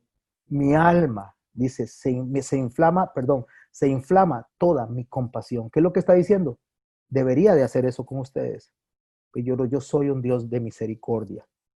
Yo soy un Dios que primero pone la misericordia y después el juicio. Y continúa diciendo, no ejecutaré el ardor de mi ira, ni volveré a destruir a Efraín, dice. O sea, no voy a hacer eso. ¿Por qué? Porque yo soy Dios y no hombre, el santo en medio de ti. Lo que Dios está diciendo, yo no reacciono como ustedes. Ustedes reaccionan con ira, ustedes reaccionan por los sentimientos, ustedes tienen amargura, ustedes se quieren sacar el clavo. Yo no soy así. Yo soy diferente a ustedes. Yo no soy hombre. Yo soy el santo en medio de ustedes. Yo no voy a entrar a la ciudad, dice el verso. En pos de Jehová caminarán, dice, el león rugirá, o rugirá el león, rugirá y los hijos vendrán temblando desde el occidente. ¿Qué está diciendo? Los voy a castigar. Les voy a poner aflicción, pero hasta un límite, hasta que se arrepientan. Una vez que se arrepienten, ustedes van a venir temblando hacia donde mí. ¿Por qué? Porque eso fue lo que dijo en Jeremías cuando los estaba mandando justamente al cautiverio Babilonia. Tengo pensamientos de bien para ustedes. Y los estaba mandando en cautiverio. ¿Para qué? Más adelante, para que sus corazones se vuelvan junto a mí genuinamente. Qué interesante, lo que el Señor está buscando es nuestro arrepentimiento. Una vez que nos arrepentimos, una vez que llegamos contristados delante de Él, la palabra de Dios dice, Dios no desprecia un corazón contrito y humillado. Hasta ahí llegó el castigo. Hasta el momento, hasta ahí llegó el trato de Dios. Y por eso dice en el verso 11, como ave acudirán velozmente de Egipto. De Egipto no es que van a estar en Egipto, sino que van a volver de donde están haciendo lo malo, se van a volver a Él y van a decir, Señor, ayúdanos, Señor, protégenos, Señor, ten misericordia de nosotros. Y de la tierra de Asiria como paloma. ¿Cómo viene la paloma? Mansitic. Y los haré habitar en sus casas, dice Jehová. O sea, les voy a devolver los que le quité. Porque yo lo que quiero es que se arrepientan. Porque es mejor que los castigue aquí en un tiempito corto, que no que los castigue eternamente en el lago de fuego. Mejor les pongo un estate quieto aquí, en este rato de vida, que tal vez sean 100 años, menos de 100 años, que no que por siempre estén lejos de mí. A eso se refiere Dios con la misericordia. Por eso es que en Jeremías 29, ahora sí leamos el texto que he venido mencionando a cada rato, con el fin de que ustedes de ahora en adelante lo prediquen correctamente, y no digo que lo estén predicando mal o bien. Cuando estoy hablando de ustedes, estoy hablando de todo el que me escucha. Verso 11, Jeremías 29. porque yo sé los pensamientos que tengo acerca de vosotros. Dice Jehová, pensamientos de paz y no de mal, para daros el fin que esperáis. Y agarran eso y se hace una teología de la prosperidad, del estar siempre bien, del que las personas pueden acercarse a Dios porque Dios no va a permitir que nunca les pase ninguna aflicción. Y eso es mentira, eso es contra el pensamiento de Dios, eso es casi que una herejía, el querer darle a Dios una condición humana que Él no tiene. Y repito, porque yo sé los pensamientos que tengo acerca de vosotros, dice Jehová, pensamientos de paz y no de mal, para daros el fin que esperáis. ¿Cuál es el fin que esperan? Entonces, verso 12 dice, me invocaréis, ese es el fin. Una vez que están castigados, una vez que están pasando por la aflicción, dice, entonces invocaréis, vendréis, dice, y oraréis a mí, y yo los voy a oír. Y me buscaréis, dice, y me hallaréis, porque me buscaréis de todo vuestro corazón. Ya no me van a buscar hipócritamente. Ya no van a venir a buscarme solamente por lo que pueden obtener de mí. Ahora me van a venir a buscar porque soy Dios, porque soy el soberano, porque yo soy el que manda. ¿Se acuerda lo que Jesús le dijo al pueblo cuando lo andaba siguiendo? Ustedes me buscan, dice, porque les doy de comer. Porque así busca la gente a Dios, por lo que puede obtener de Dios, sino porque Dios es soberano, porque Dios es digno de ser adorado, porque Dios es digno de ser alabado, porque Dios es digno de ser honrado, así nos mandara al infierno eterno. Pero Pastor, Dios, sí, Marían. sí, eso que usted está diciendo, bueno, para mí yo digo, la Biblia es muy clara y constantemente él dice, bueno, con este versículo que dice que los pensamientos que tiene acerca de nosotros son de paz y no de mal, porque yo creo que él lo que quiere para nosotros es todo lo mejor. Claro Y que sí. aun cuando nos va a disciplinar, eso lo va a usar para nuestro bien. Por eso en muchas partes, a veces cuando él dice, que uno esté en angustia, que le clame a él y él viene en nuestra ayuda. Y en el mismo Isaías 41, creo que es 13, no sé si me equivoco, que él dice que él nos sostiene de su mano derecha y que no temamos, que él nos ayuda. Entonces, esa debe ser nuestra confianza, de saber que Él siempre va a estar ahí para nosotros, como decía usted anteriormente, no es que Él se va a sacar ni el clavo, No, jamás. ni tiene nada contra nosotros, sino que lo que Él permita en nuestra vida, aún cosas que obviamente que ya muchos hemos pasado por ahí, que no nos gustan, nos sentimos a veces hasta olvidados, pero Dios lo permite en su misericordia para que nosotros cambiemos el camino y estemos en el camino que Él tiene para cada uno de nosotros, ¿verdad? Así es, Marian, esa es la predicación correcta. Ese es el Dios correcto, ese es el Dios verdadero que tenemos que predicar, no el que se nos ocurre a nosotros, no humanizar a Dios, no tratar de defender a Dios, porque Dios no necesita que nadie lo defienda. Escuche lo que dice en el verso 14 de Jeremías 29, dándole seguidilla a lo que él está diciendo. Dice, mis pensamientos son de bien, mis pensamientos son de paz, y me devuelvo a la parte roja, porque se van a voltear a mí de todo corazón, no por interés, sino realmente porque se han arrepentido, porque han podido reconocerme en que ustedes sin mí no son nada, que son completamente dependientes de mí. Dice, y seré hallado por vosotros, dice Jehová, y haré volver vuestra cautividad y os reuniré de todas las naciones, de todos los lugares donde os arrojé, dice Jehová. Escuche, y os haré volver al lugar de donde os hice llevar. ¿Cuándo pasó eso? 70 años después, un hombre llamado Daniel estaba leyendo y vio que se había cumplido ese tiempo. Y cayó de rodillas y dijo, Señor, hemos pecado. Señor, hemos ignorado a los profetas. Señor, y empieza esa oración hermosa que hace Daniel. ¿Y sabe cómo le llama a Dios a Daniel por esa oración? Aunque usted en todo el capítulo, en todo el libro de Daniel, usted no encuentra que se le atribuya a él que él haya hecho algo malo, pero él reconoce y él dice, Señor, hemos pecado. Él se incluye dentro del pueblo y Dios le llama a él mi amado.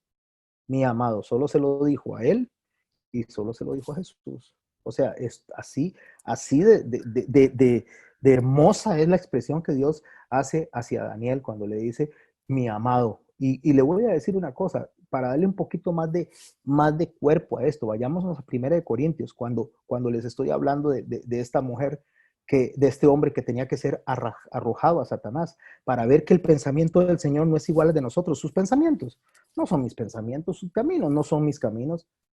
Por eso es que nosotros no podemos humanizar a Dios ni tratar de darle una connotación según lo que nosotros, en nuestra limitada mente, en nuestro insignificante pensamiento, tratar de explicar lo que Dios hace o lo que no hace para defenderlo. Es que Dios cómo va a poner en aflicción a un hijo de él. ¿Cómo que no? ¿Y Jesús qué era? No es el hijo de él, no es mi hijo amado en el cual yo me complazco, y no fue a la cruz porque esa era la voluntad del Padre. 1 Corintios 5 dice, en el nombre de nuestro Señor Jesucristo, reunidos vosotros sin espíritu, con el poder de nuestro Señor Jesucristo, el tal, hablando de ese hombre que estaba practicando incesto con la madrastra, se ha entregado a Satanás para el propósito, destrucción de la carne, a fin de conclusión, de que el espíritu sea salvo en el día del Señor. ¿Cuál es el día del Señor? Cuando Él venga. O sea, Dios permite que pasemos por aflicciones a fin de que nosotros podamos presentarnos delante de Dios y ser salvados eternamente. Ese es el pensamiento del Señor. Eso es lo que Dios tiene para nosotros.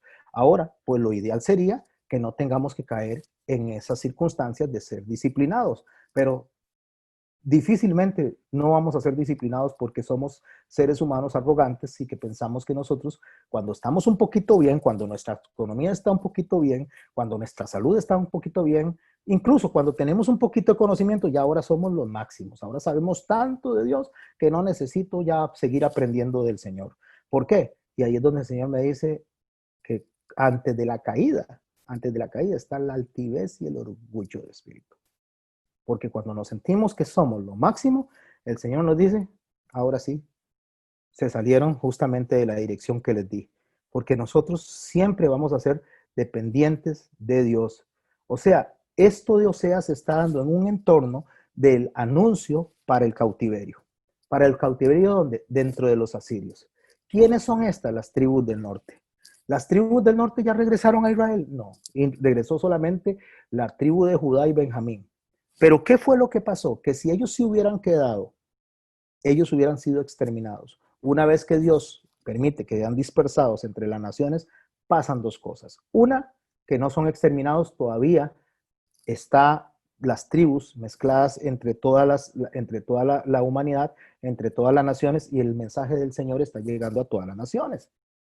Y otra cosa que está sucediendo es que, aparte de que las tribus están dispersadas, no fueron exterminadas. Que eso hubiera pasado si hubieran concentrado en un solo lugar. Entonces, el pensamiento de Dios es que Israel como tal, conociendo los que estaban bajo el Sinaí, que habían gentiles, que habían esclavos, que habían siervos, que habían de la tribu de la casa de Jacob, que había de la casa de José, todo eso que está abajo está siendo preservado para que el mensaje de Dios se siga dispersando por todo el mundo. A veces no tan correcto, a veces un poco errado, pero al fin de cuentas el mensaje se sigue dando. Entonces, el verso 7, continúo leyendo ahora en Oseas, conforme a su grandeza. ¿Cuál es su grandeza? Hablando de Israel, mi pueblo, el que yo escogí, el que yo saqué de Ur de los Caldeos, le prometí a Abraham, le prometí a Isaac, le prometí a Jacob. Conforme a esa grandeza pecaron contra mí. Eran tan grandes que se creyeron más que los demás. También entonces yo cambiaré su honra por afrenta. Cuando dice cambiaré su honra por afrenta, está hablando de disciplina. Del pecado de mi pueblo comen y en su maldad levantan su alma. Y será el pueblo como el sacerdote, porque primero falla el sacerdocio, le castigaré por su conducta y le pagaré conforme a sus obras. Comerán, pero no se saciarán. Hablando de que él no va a aportar bendición en el tanto no haya arrepentimiento. Fornicarán, mas no se multiplicarán. O sea, hablando de esterilidad, en el tanto no haya arrepentimiento. ¿Por qué? Porque dejaron de servir a Jehová. Servir a Jehová no es estar de rodillas 24 horas. Servir a Jehová no significa orar 24 horas, aunque nosotros tenemos que estar de rodillas y tenemos que orar. Servir a Jehová es ser luz para los demás, es ser testimonio para los demás. Servir a Jehová es cumplir el propósito que el pueblo tenía que cumplir. Y cuando nosotros no cumplimos el propósito para el cual Dios nos llamó, Dios va a enderezar ese camino. Fornicación Vino y mosto quitan el juicio. O sea, lo que está hablando, las cosas de la carne y las cosas que le roban a los deseos de la carne hacen que no pensemos bien. Mi pueblo a su ídolo de madera pregunta y el leño le responde, porque el espíritu de las fornicaciones lo hizo errar y dejaron a su Dios para fornicar. ¿Qué le está diciendo él? Está diciendo, le pregunta a un ídolo de madera y el ídolo le responde, pero recuerde que es un lenguaje poético. Recuerde que es algo relativo por lo absoluto. Lo que le está diciendo, están borrachos, eso es mosto, es el licor, es el fermento, están borrachos y entonces, como están borrachos, y no estoy hablando físicamente, no estoy hablando intelectualmente borrachos, estoy hablando en un lenguaje poético, o sea, el cerebro, la mente, el orgullo, la vanidad, la vanagloria, hace tener a la gente como borracha que piensa que los ídolos de madera le contestan. Es un asunto de la mente, es un asunto de un autoengaño. Entonces dice, sobre las cimas de los montes sacrificaron. ¿Por qué? Porque sobre lo más alto era que sacrificaban los paganos e incensaron sobre sus collados, debajo de las encinas, álamos y olmos, que tuviesen buena sombra. Por tanto, vuestras hijas fornicarán y adulterarán vuestras nueras. Hablando de Israel y lo que va a salir de Israel. ¿Sabe qué es Israel? Israel es el pueblo que fue llamado. ¿Y cuáles son las hijas de Israel? Ahí usted puede hablar del cristianismo, ahí puede hablar del mesianismo, puede hablar de todo lo que sale, que adora al Dios de Israel, pero lo adora en desconocimiento, los adora en fornicación, lo adora sin conocimiento, y mi pueblo perece por falta de conocimiento. Pero advierte él, verso 14, capítulo 4, no castigaré a vuestras hijas cuando forniquen, ni a vuestras nueras, hablando de lo que sale justamente de la enseñanza de Israel a todo el mundo, cuando adulteren. ¿Significa que no va a castigar? No es que no va a castigar en el aspecto de que jamás va a disciplinar a estas personas que nacen o salen de esta doctrina. No, significa que lo relativo por lo absoluto, tratando de decir, te voy a ahorcar porque me quemaste el arroz, lo que él está diciendo es que el juicio para estas personas no es tan severo como el que iba a haber para Israel. ¿Cuál fue el juicio severo para Israel? O sea, ¿qué le pasó a Israel como pueblo? ¿Qué fue lo peor que le puede haber pasado a los israelitas? El Señor dijo, no habrá tribulación ni antes ni después como esta. Y la gente ha mandado esta tribulación adelante. Otro día hablaremos de escatología, voy a hablar de este texto y de lo que Jesús dijo cuando dijo que no habrá tribulación antes ni después que esta, como esta. Él estaba dando 3 respuestas, capítulo 23, capítulo 24 del libro de Mateo. Cuando le preguntan a él, Señor, ¿cuándo pasarán estas cosas? La destrucción del templo. ¿Cuándo es la señal de tu venida? Hablando de la parusia. ¿Y cuándo es el fin de los siglos? Hablando justamente del juicio final. Esas 3 preguntas el Señor las contestó. Y entre esas respuestas que él dio, cuando él estaba hablando justamente de todo lo que está aconteciendo alrededor del mundo en estos tiempos, el Señor justamente dentro de eso está mencionando esto, no castigaré a vuestras hijas y a vuestros hijos cuando forniquen y a vuestras nueras cuando adulteren. Lo que está diciendo es que nos está dando tiempo, nos está dando tiempo. Es la misericordia dándonos tiempo para que volvamos a las raíces, para que entendamos que la misericordia que tuvo con ellos también la tiene con nosotros. Pero a ellos justamente les dio un castigo más fuerte que a nosotros. Porque ¿qué es lo peor que le puede pasar a ellos? Lo que les pasó. Ellos no les importaba morir, porque no les importaba morir. En una oportunidad entró Pilatos con una estatua y la iba a poner en el templo y los sacerdotes se abrieron aquí el manto, ¿cómo es? La túnica, y expusieron el cuello y dijeron, mátenos, pero usted de aquí no pasa. Como Pilato había sido advertido por Tiberio César de que si causaba una revuelta en Israel, entonces él lo iba a quitar de la posición en que estaba como procurador romano, porque ya Pilato había matado a 1000 judíos anteriormente en una revuelta, y Tiberio le dice, no, esto no me sirve, a mí lo que me sirve es que me paguen impuestos, no que estemos de guerra en guerra. Entonces, en la historia romana, Pilato es advertido por Tiberio César, donde le dice, no quiero que esto vuelva a pasar porque si no lo voy a quitar de procurador romano. Por eso es que Pilato, cuando se empieza a sublevar la gente y dice que crucifiquen a Jesucristo, que crucifiquen a Jesucristo, entonces Pilato viene y cede a esa presión porque él se acordaba de lo que Tiberio le había dicho. Entonces dice, no, si esta gente se me revela, me van a terminar quitando. Pero entonces a ellos no les importaba morir, no les importaba que los sacrificaran. Pero lo peor que le pasó al pueblo judío, que hasta el día de hoy lo lloran, incluso hay un muro que se llama Muro de los Lamentos, es la destrucción del pueblo, del templo, perdón. Eso es lo peor que ellos experimentaron antes y después. De hecho, después de la destrucción del primer templo, ellos lloraban y lloraban y lloraban en Babilonia, deseando volver al templo. Una vez que volvieron, dice la palabra de Dios en el libro de Esdras, que cuando llegaron, clamaban, gritaban, gemían de la felicidad de haber regresado para reconstruir el templo. Porque eso era lo que ellos querían. Cuando Esdras viene y abre el libro, justamente para leerlo a las puertas de las aguas, caen 40 y resto mil de personas de rodillas porque estaban de regreso en Israel para reconstruir el templo. Y el templo fue vuelto a destruir en el año 70 por Tito Vespasiano en una incursión que se hizo, y a partir de ese momento no tienen templo. Eso es lo peor que les pudo haber pasado, y fue lo que Jesús les dijo que les iba a pasar, que no iba a haber una tribulación ni antes ni después que esa, porque está hablándole a judíos, no nos está hablando a nosotros, le está hablando a ellos, y eso ellos lo que lo experimentaron.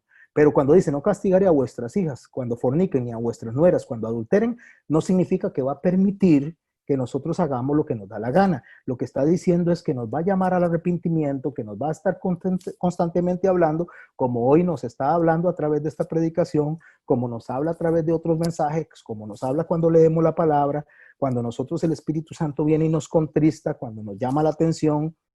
Entonces, eso es lo que Él está diciendo, porque lo que está aplicando es su misericordia. Es todo el libro de Oseas. Todo el libro de Oseas habla de misericordia, porque ellos mismos se van con rameras, dice, y con malas mujeres sacrifican. Por tanto, el pueblo sin entendimiento caerá. ¿Por qué? Porque el pueblo no tiene entendimiento. ¿Quiénes tienen la culpa? Los sacerdotes. Entonces, Él no va a castigar al pueblo por la forma en que actuaron los sacerdotes, aunque sí les va a llamar la atención, pero les va a estar llamando a arrepentimiento constantemente. Ahora sí le habla, dice a Israel, si fornicas tú, Israel, a lo menos no peque Judá.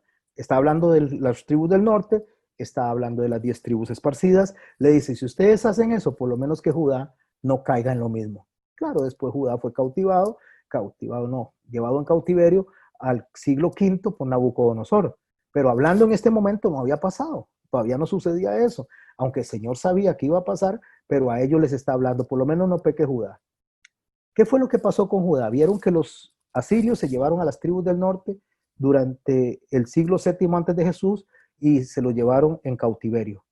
Y Dios le dio 200 años más a ellos para que ellos hicieran lo correcto y no hacían lo correcto. Eso es cuando usted y yo vemos que tal vez Dios viene y disciplina a un hermano de la iglesia, disciplina a una hermana de la iglesia y nosotros no lo tomamos para nosotros, es con ellos, y no sabemos que a nosotros tarde o temprano el Señor también nos va a disciplinar. ¿Para qué? Para salvación de nuestra alma, para preservación de nuestra alma. Entonces dice, y no entréis en Gilgal, no soáis a Betabén, ni juréis, vive Jehová.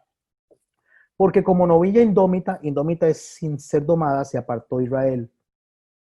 Pregunta el Señor, ¿los apacentará ahora Jehová como a corderos en lugar espacioso? O sea, ¿los voy a bendecir cuando están haciendo lo incorrecto? No, no los voy a hacer. ¿Cuánta gente pide bendición? Mire, yo me quedé asombrado un día que escuchaba a un hombre hablar ahí en la tele, un sicario, ya murió, estaba hablando y lo estaban entrevistando y dice, ¿cuántas muertes causó usted? O sea, ¿cuántas personas mató? Yo maté como 3,000 personas, dice. Gracias a Dios, dice, que nunca me mataron. Gracias a Dios que él le daba gracias a Dios por haber escapado de la ley, por haber escapado de eso, pero para él estaba asociando a Dios con su maldad. O sea, eso es como que el ladrón salga a robar y dice, ojalá, gracias a Dios, voy a orar para que no me agarren. Ay Dios, gracias a Dios no me agarraron hoy, la policía no me agarró. O que el violador salga y diga, uy, gracias a Dios no me agarraron. O sea, eso es una herejía. Entonces, por eso cuando la persona dice que está orándole a Dios para que lo bendiga en algo que es incorrecto, es esta pregunta la que Dios hace. O sea, no es posible que una persona vaya y voy a poner otro ejemplo, un ejemplo que diga una persona, uy, Señor, te pido que mi esposo se muera porque ya me tiene cansado, me tiene obstinado. Uy, que se muera, Señor, te ruego que se muera para que yo quede libre. Eso es una oración totalmente contraria al carácter de Dios. Cuando el Señor dice más bien que amemos a nuestros enemigos, que oremos por nuestros enemigos, que bendigamos a nuestros enemigos, no que oremos para que los maten. Entonces, por eso el Señor pregunta, ¿los apacentará ahora Jehová como a corderos en lugar espacioso? No, jamás. Eso Dios no va a venir y va a favorecer la maldad. Dios va a venir y va a utilizar las circunstancias para que nosotros nos arrepintamos. Por eso es que dice, Efraín es dado a ídolos, déjalo. Su bebida se corrompió, fornicaron sin cesar, hablando de la conducta pecaminosa que tenían sus príncipes, amaron lo que avergüenza. Entonces habla de juicio. El viento los ató en sus alas y de sus sacrificios serán avergonzados. El viento los ató, el viento es juicio, o sea, el juicio les cayó, la ira les cayó porque fueron advertidos. Fueron advertidos por Amós, fueron advertidos por Oseas, fueron advertidos por Isaías, fueron advertidos por Abías, y allá vaya pensando cada uno de los profetas menores que los advertían y que Dios le decía, arrepiéntanse, arrepiéntanse, arrepiéntanse, y no se quisieron arrepentir. Hubo una advertencia, no quisieron obedecer, el juicio cayó, o sea, el viento les llegó tarde o temprano. Sacerdotes, oíd esto y estad atentos, dice Oseas en el capítulo 5, verso 1. Sacerdotes, oíd esto y estad atentos. Por favor, préstele atención, le está hablando a los sacerdotes en primera instancia. Oigan esto, les dice a los sacerdotes, a los que tienen que enseñar de él. Es como que si en nuestro tiempo dijéramos, escuchen pastores, escuchen ustedes misioneros, escuchen maestros de Biblia, escuchen esto y estén atentos. Casa de Israel y casa del rey, escuchad. Escuche pastor, escuche misionero, escuche ministerio de alabanza, escuche ministerio de oración, escuchen ujieres, escuchen sacerdotes, escuchen ujieres, escuchad, para vosotros es el juicio. ¿Cómo? Para vosotros es el juicio. El juicio no es para los caldeos, porque el juicio no es para los caldeos, porque el juicio es para mí, si yo soy hijo de Dios. Dice, pues habéis sido lazo en Mizpa y red tendida sobre Tabor. O sea, ustedes, en lugar de hacer lo correcto, ustedes más bien sirvieron de testimonio y de tropiezo para personas que tenían que conocerme. Entonces el juicio es para ustedes porque ustedes no hicieron lo que yo les mandé hacer. Y haciendo víctimas han bajado hasta lo profundo. Por tanto, yo castigaré a todos ellos. Yo conozco a Efraín e Israel, dice. O sea, conozco a los del norte y conozco a los del sur. Yo los conozco, yo sé quiénes son. No me es desconocido quiénes son. Porque ahora, oh Efraín, te has prostituido y se ha contaminado Israel. Yo sé quiénes son. A mí nadie me engaña. La palabra de Dios dice que el corazón es engañoso, porque quien se engaña a sí mismo somos nosotros. Dios no nos engaña, Dios no nos va a aguantar, Dios no nos va a tolerar. Incluso cuando Pablo está hablando en el libro de Romanos, una de las cosas que Pablo dice es, si a los antiguos, dice el Señor a través de Pablo, si a los antiguos no se les pasó por alto la ofensa, parafraseando el texto, ni para los ángeles hubo provisión de salvación, porque ustedes piensan que para ustedes sí. ¿Dónde está la jactancia? Dice Pablo. O sea, ¿dónde está la jactancia? Si ustedes no son el árbol, ustedes fueron insertados en el árbol y la raíz y la savia que daba a ese árbol, hablando de Israel, fue desgajado para que ustedes fueran insertados. Y si a ellos fueron castigados, si fueron llevados en cautiverio, si se les quitó el templo, si les cayó la ira de Dios, ¿por qué usted piensa hoy, voy a poner mis palabras aquí, oh evangélico de hoy en día, porque usted piensa que va a pasarlo por alto, o pentecostal de hoy en día, porque usted piensa que lo va a pasar por alto, o bautista, o metodista, o presbiteriano, porque ustedes piensan que si al judaísmo Dios no se lo pasó por alto, si no se lo pasó por alto ni a los ángeles, porque ustedes piensan que ustedes sí, y van a decir, salvo, siempre salvo. Cuando digo salvo, siempre salvo, sí somos siempre salvos, pero no podemos hacer lo que nos da la gana. Nosotros tenemos que hacer lo que Dios nos manda a hacer, porque Dios es el soberano, Dios es el que dice y Dios es el que decide. Así que dice, no piensan en convertirse a su Dios, porque su espíritu de fornicación está en medio de ellos y no conocen a Jehová. La soberbia de Israel, dice, le desmentirá en su cara. Israel y Efraín, dice, tropezarán en su pecado y Judá tropezará también con ellos. ¿Qué les está diciendo Dios? Lo mismo que le dijo a Habacuc. Esta profecía va paralela a la de Habacuc. Esta profecía va de la mano con lo que Dios le está diciendo a Habacuc. Voy a hacer cerrar aquí la lectura de Oseas y voy a invitarles a ustedes, después seguimos con Oseas 5, que me acompañen a Habacuc. Vamos a leer un poquito de Habacuc, el capítulo 1, a ver si nos da tiempo. Tenemos 25 minutos, creo que podemos hacer una pequeña lectura de Habacuc para estar claros de lo que estaba pasando con Habacuc. Porque a Habacuc también se le está profetizando justamente el cautiverio de Judá. Vamos a buscar a Habacuc, a ver si lo encontramos. Bueno, a ver si lo encuentro. Habacuc. Es que Habacuc se me corre. Amós. Está antes de Amós, creo.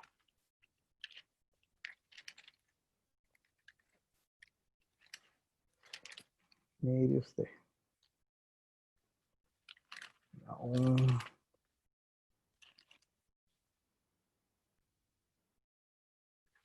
Ya voy con Habacuc.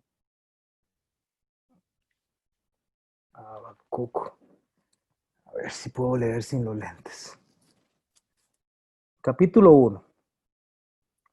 Voy a ver si puedo hacer una lectura súper rapidísima de este verso y una explicación súper rapidísima de este verso porque es el mismo contexto que se están moviendo ellos aquí.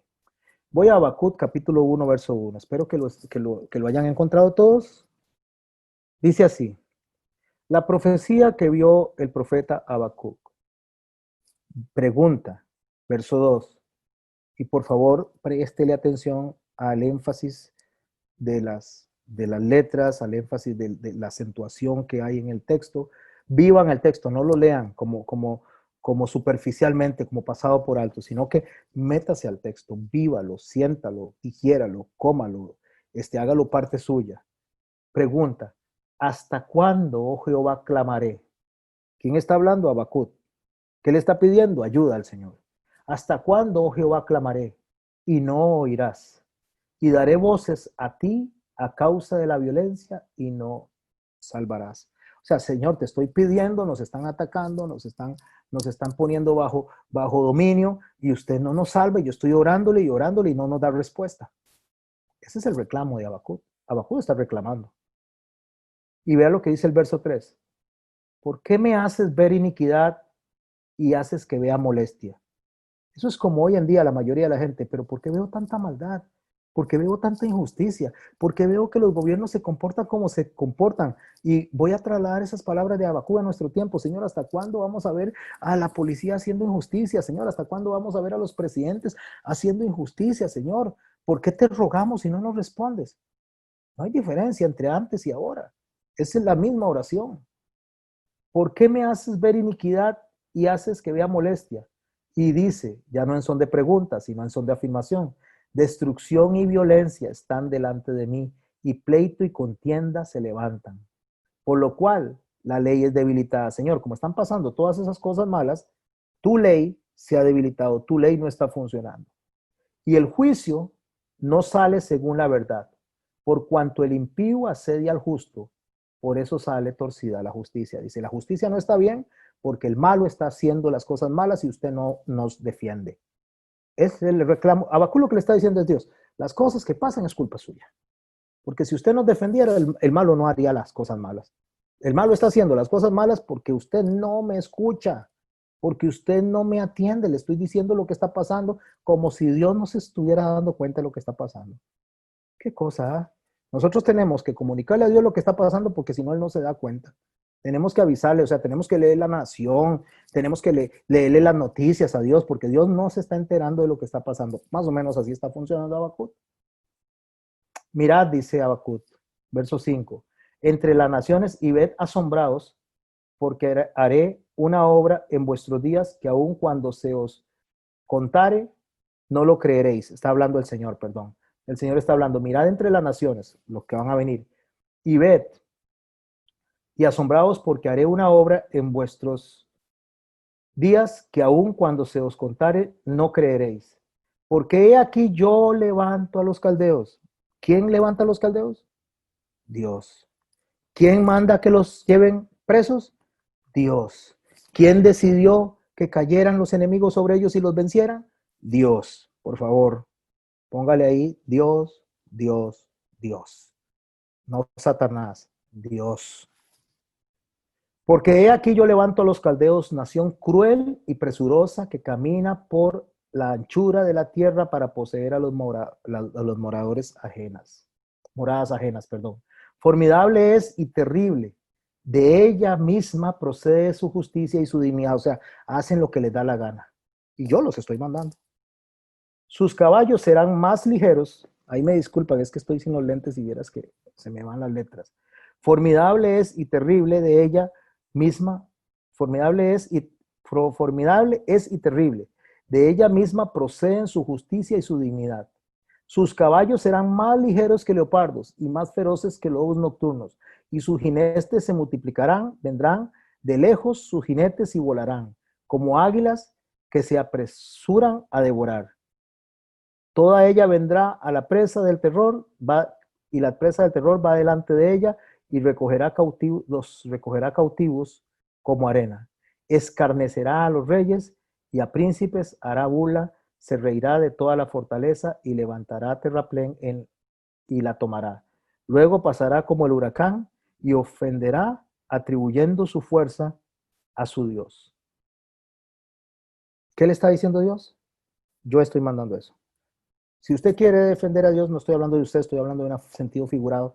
Si quieren defender a Dios, no hay forma de decir que eso vino de Satanás, que lo mandó Satanás, que fue Satanás el que lo orquestó, porque Dios dice, yo levanto a los caldeos. Entonces viene Habacuc y le dice, ¿no eres tú desde el principio, oh Jehová, Dios mío? Estoy leyendo el verso 12.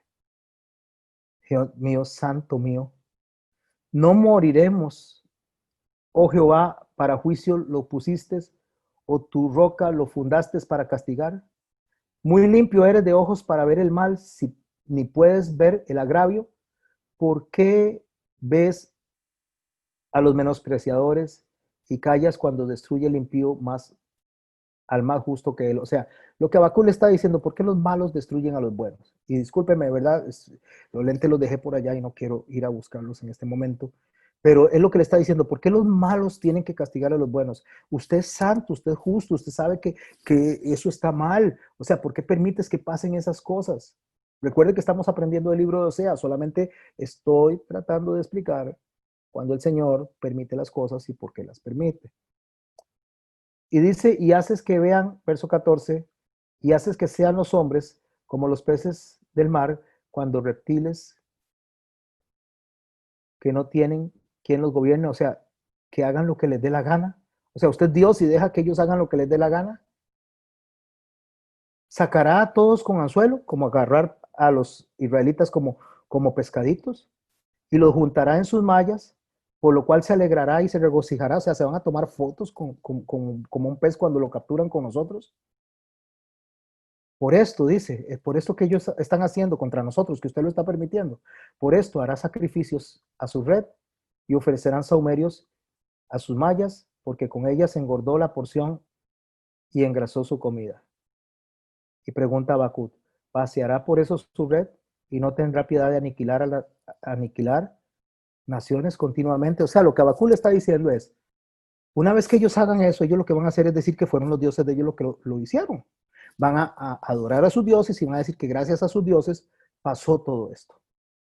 Entonces Jehová le dice a Habacuc, capítulo 2, sobre mi guarda estaré y sobre la fortaleza afirmaré el pie, y velaré para ver lo que se me dirá, y qué de responder tocante a mi queja, dice Habacuc cuando el Señor le está preguntando, voy a esperar a ver qué es lo que me va a decir a mí de la queja, Dios. Y Jehová me respondió y dijo, escribe la visión, le dice Jehová, y declárala en tablas, para que corra el que leyere en ella. Escríbalo, para que no sea solo que usted lo hable, escríbelo. Aunque la visión se tarde, aunque sea tarde lo que va a pasar, aún por un tiempo, mas se apresurará hasta el fin, y no mentirá, aunque tardare, espéralo, porque sin duda vendrá y no tardará. Mire, Habacuc, lo que yo le estoy diciendo a usted es que aunque sea tarde, aunque no sea mañana, aunque sea pasado mañana, aunque el juicio venga y usted crea que se está tardando, el juicio va a venir, porque yo lo decidí, porque yo soy Dios. Y como yo soy Dios, yo hago como yo quiero, yo no le estoy pidiendo permiso a nadie. Estoy hablando como hombre, pero tratando de explicar esa conversación que estaba entre Habacuc y Dios. Y Dios le dice, yo voy a tratar con ustedes primero y después voy a tratar con los caldeos más adelante para no leerlo todo porque me quedan pocos minutos. Pero lo que él está diciendo es, primero voy a tratar con ustedes para que ustedes se arrepientan. Voy a usar a los caldeos para que ustedes se arrepientan de la conducta que están haciendo. Ustedes están diciendo, pero ¿por qué el malo va a venir a atacar al bueno? Pero es que el bueno no es bueno, el bueno está haciendo lo malo. Entonces Dios está usando al malo para que el bueno se arrepienta y después va a eliminar al malo, pero el bueno, y pongo comillas, hablo del bueno, me refiero al pueblo escogido de Dios, debe de ser luz, debe de dar testimonio a las demás personas, debe dar testimonio a las naciones. Usted y yo, mis hermanos, ¿cómo nos estamos comportando cuando nos pasa lo que nos pasa, cuando vemos la injusticia? Entonces vemos y atacamos al presidente, atacamos a los ministros, atacamos a la policía, atacamos a todo el mundo, en vez de orar por ellos, porque es lo que Dios nos mandó. Ore por sus enemigos. Ore por sus enemigos. Bendígalos. Ore por ellos, interceda por ellos. Nosotros no intercedemos, nosotros oramos como cuando decimos, uy, que se muera mi esposo porque ya me tiene cansado. Uy, que se muera el vecino que hace tanto ruido. El Señor dice, no, no ore por eso, ore para que mi misericordia los alcance. Eso es lo que ustedes tienen que hacer, pero como su corazón es orgulloso, como su corazón no sabe hacer lo que yo quiero, porque mi mandamiento es que ame a su prójimo como a mí mismo, entonces les voy a enseñar a obedecerme, porque yo quiero salvar su alma, aunque se pierda su carne. Cuando Habacuc entiende eso, cuando Habacuc logra entender de soberanía de Dios y entender que Dios sabe lo que hace y cómo lo hace y que el final solo lo conoce Él, y que los pensamientos de bien de Él no significa que no nos van a pasar cosas malas, pero que en medio de las cosas malas Él está con nosotros, porque Jesús fue muy claro cuando el Señor dijo, hablando del Nuevo Testamento y no de aquí el Antiguo, pero Jesús fue muy claro cuando dijo, en el mundo hallaréis aflicciones, pero no teman porque yo he vencido al mundo. Está diciendo, ahí están los problemas, ahí están las aflicciones, pero yo estoy con ustedes en medio de la aflicción. Cuando usted lee el Salmo 23, dice, Jehová es mi pastor, nada me faltará. En lugares de delicados pastos me hará descansar, junto a aguas de reposo me pastoreará. Confortará mi alma. Hasta ahí vamos bien. Me guiará por sendas de justicia por amor a su nombre. Y viene la parte que a la gente no le gusta. Aunque ande en valle de sombra de muerte, no temeré mal alguno. No le evita el valle de muerte. Le está diciendo que cuando esté ahí, Él va a seguir de la misma manera que al principio, que lo va a seguir apacentando, que va a seguir guiándolo, que lo va a seguir protegiendo, aunque esté en valle de sombra de muerte, aunque esté en aflicción. Entonces, aunque esté en aflicción, aunque esté en valle de sombra de muerte, el creyente debe de aprender a adorar a Dios por lo que Él es, no por lo que recibe de Dios. Debe aprender a adorar a Dios por su majestad, no porque lo salve. Nos salve o no nos salve, Dios es Dios y debe ser y es digno de ser adorado. Ahí concluye Habacuc y la idea de Habacuc queda completa cuando él dice en el capítulo 3, en el verso 17, aunque la higuera no florezca, dice, ni en las vides haya frutos, aunque falte el producto del olivo y los labrados no den mantenimiento y las ovejas sean quitadas de la majada y no haya vacas en los corrales, con todo, dice, aunque me esté pasando esas cosas, con todo, yo me alegraré en Jehová. Y me gozaré en el Dios de mi salvación. Jehová el Señor es mi fortaleza, el cual hace mis pies como ciervas y en mis alturas me hace andar. ¿Qué es lo que está diciendo Habacuc? Está bien, Señor. ¿Vas a mandar a los caldeos? Usted sabe. Está bien, Señor. ¿Vamos a ir en cautiverio? Usted sabe. No importa lo que pase, no importa lo que se venga sobre nosotros, yo me voy a alegrar en ti. Yo te voy a honrar, yo te voy a bendecir, yo te voy a adorar. Job dijo, recibiremos de Dios lo bueno y no hemos de recibir lo malo. La conclusión que llegó a Habacuc es que no importa lo que haga Dios, sigue siendo Dios y sigue siendo digno de ser adorado y alabado. Si tenemos comida, damos gracias a Dios. Si no tenemos comida, damos gracias a Dios. Si estamos sanos, damos gracias a Dios. Si no estamos sanos, damos gracias a Dios. Si estamos tristes, damos gracias a Dios. Si estamos felices, damos gracias a Dios. ¿por qué tenemos que conducirnos así? Porque Él es el esposo y nosotros somos la novia. Porque Él es el esposo y nosotros somos la que nos vamos a casar con ella, con Él. Y eso nos enseña a nosotros que debemos de amarlo en la abundancia y en la escasez, en la salud y en la enfermedad, en el gozo y en la tristeza. O sea, en todo tiempo yo adoraré a Jehová, en todo tiempo me alegraré en Jehová, dijo Habacuc. Y lo que tiene que producir el libro de Oseas en nuestros corazones, más que estar viendo el castigo, es lo que el libro dice en el capítulo 11. Se inflama mi compasión dentro de mí. No castigaré a Efraín. Cuando dice eso, es para enseñarnos a Dios que una vez que usted y yo entendemos realmente que Dios es un Dios bueno, porque Él es bueno, pero no alcahueta. Él es bueno, pero no alcahueta.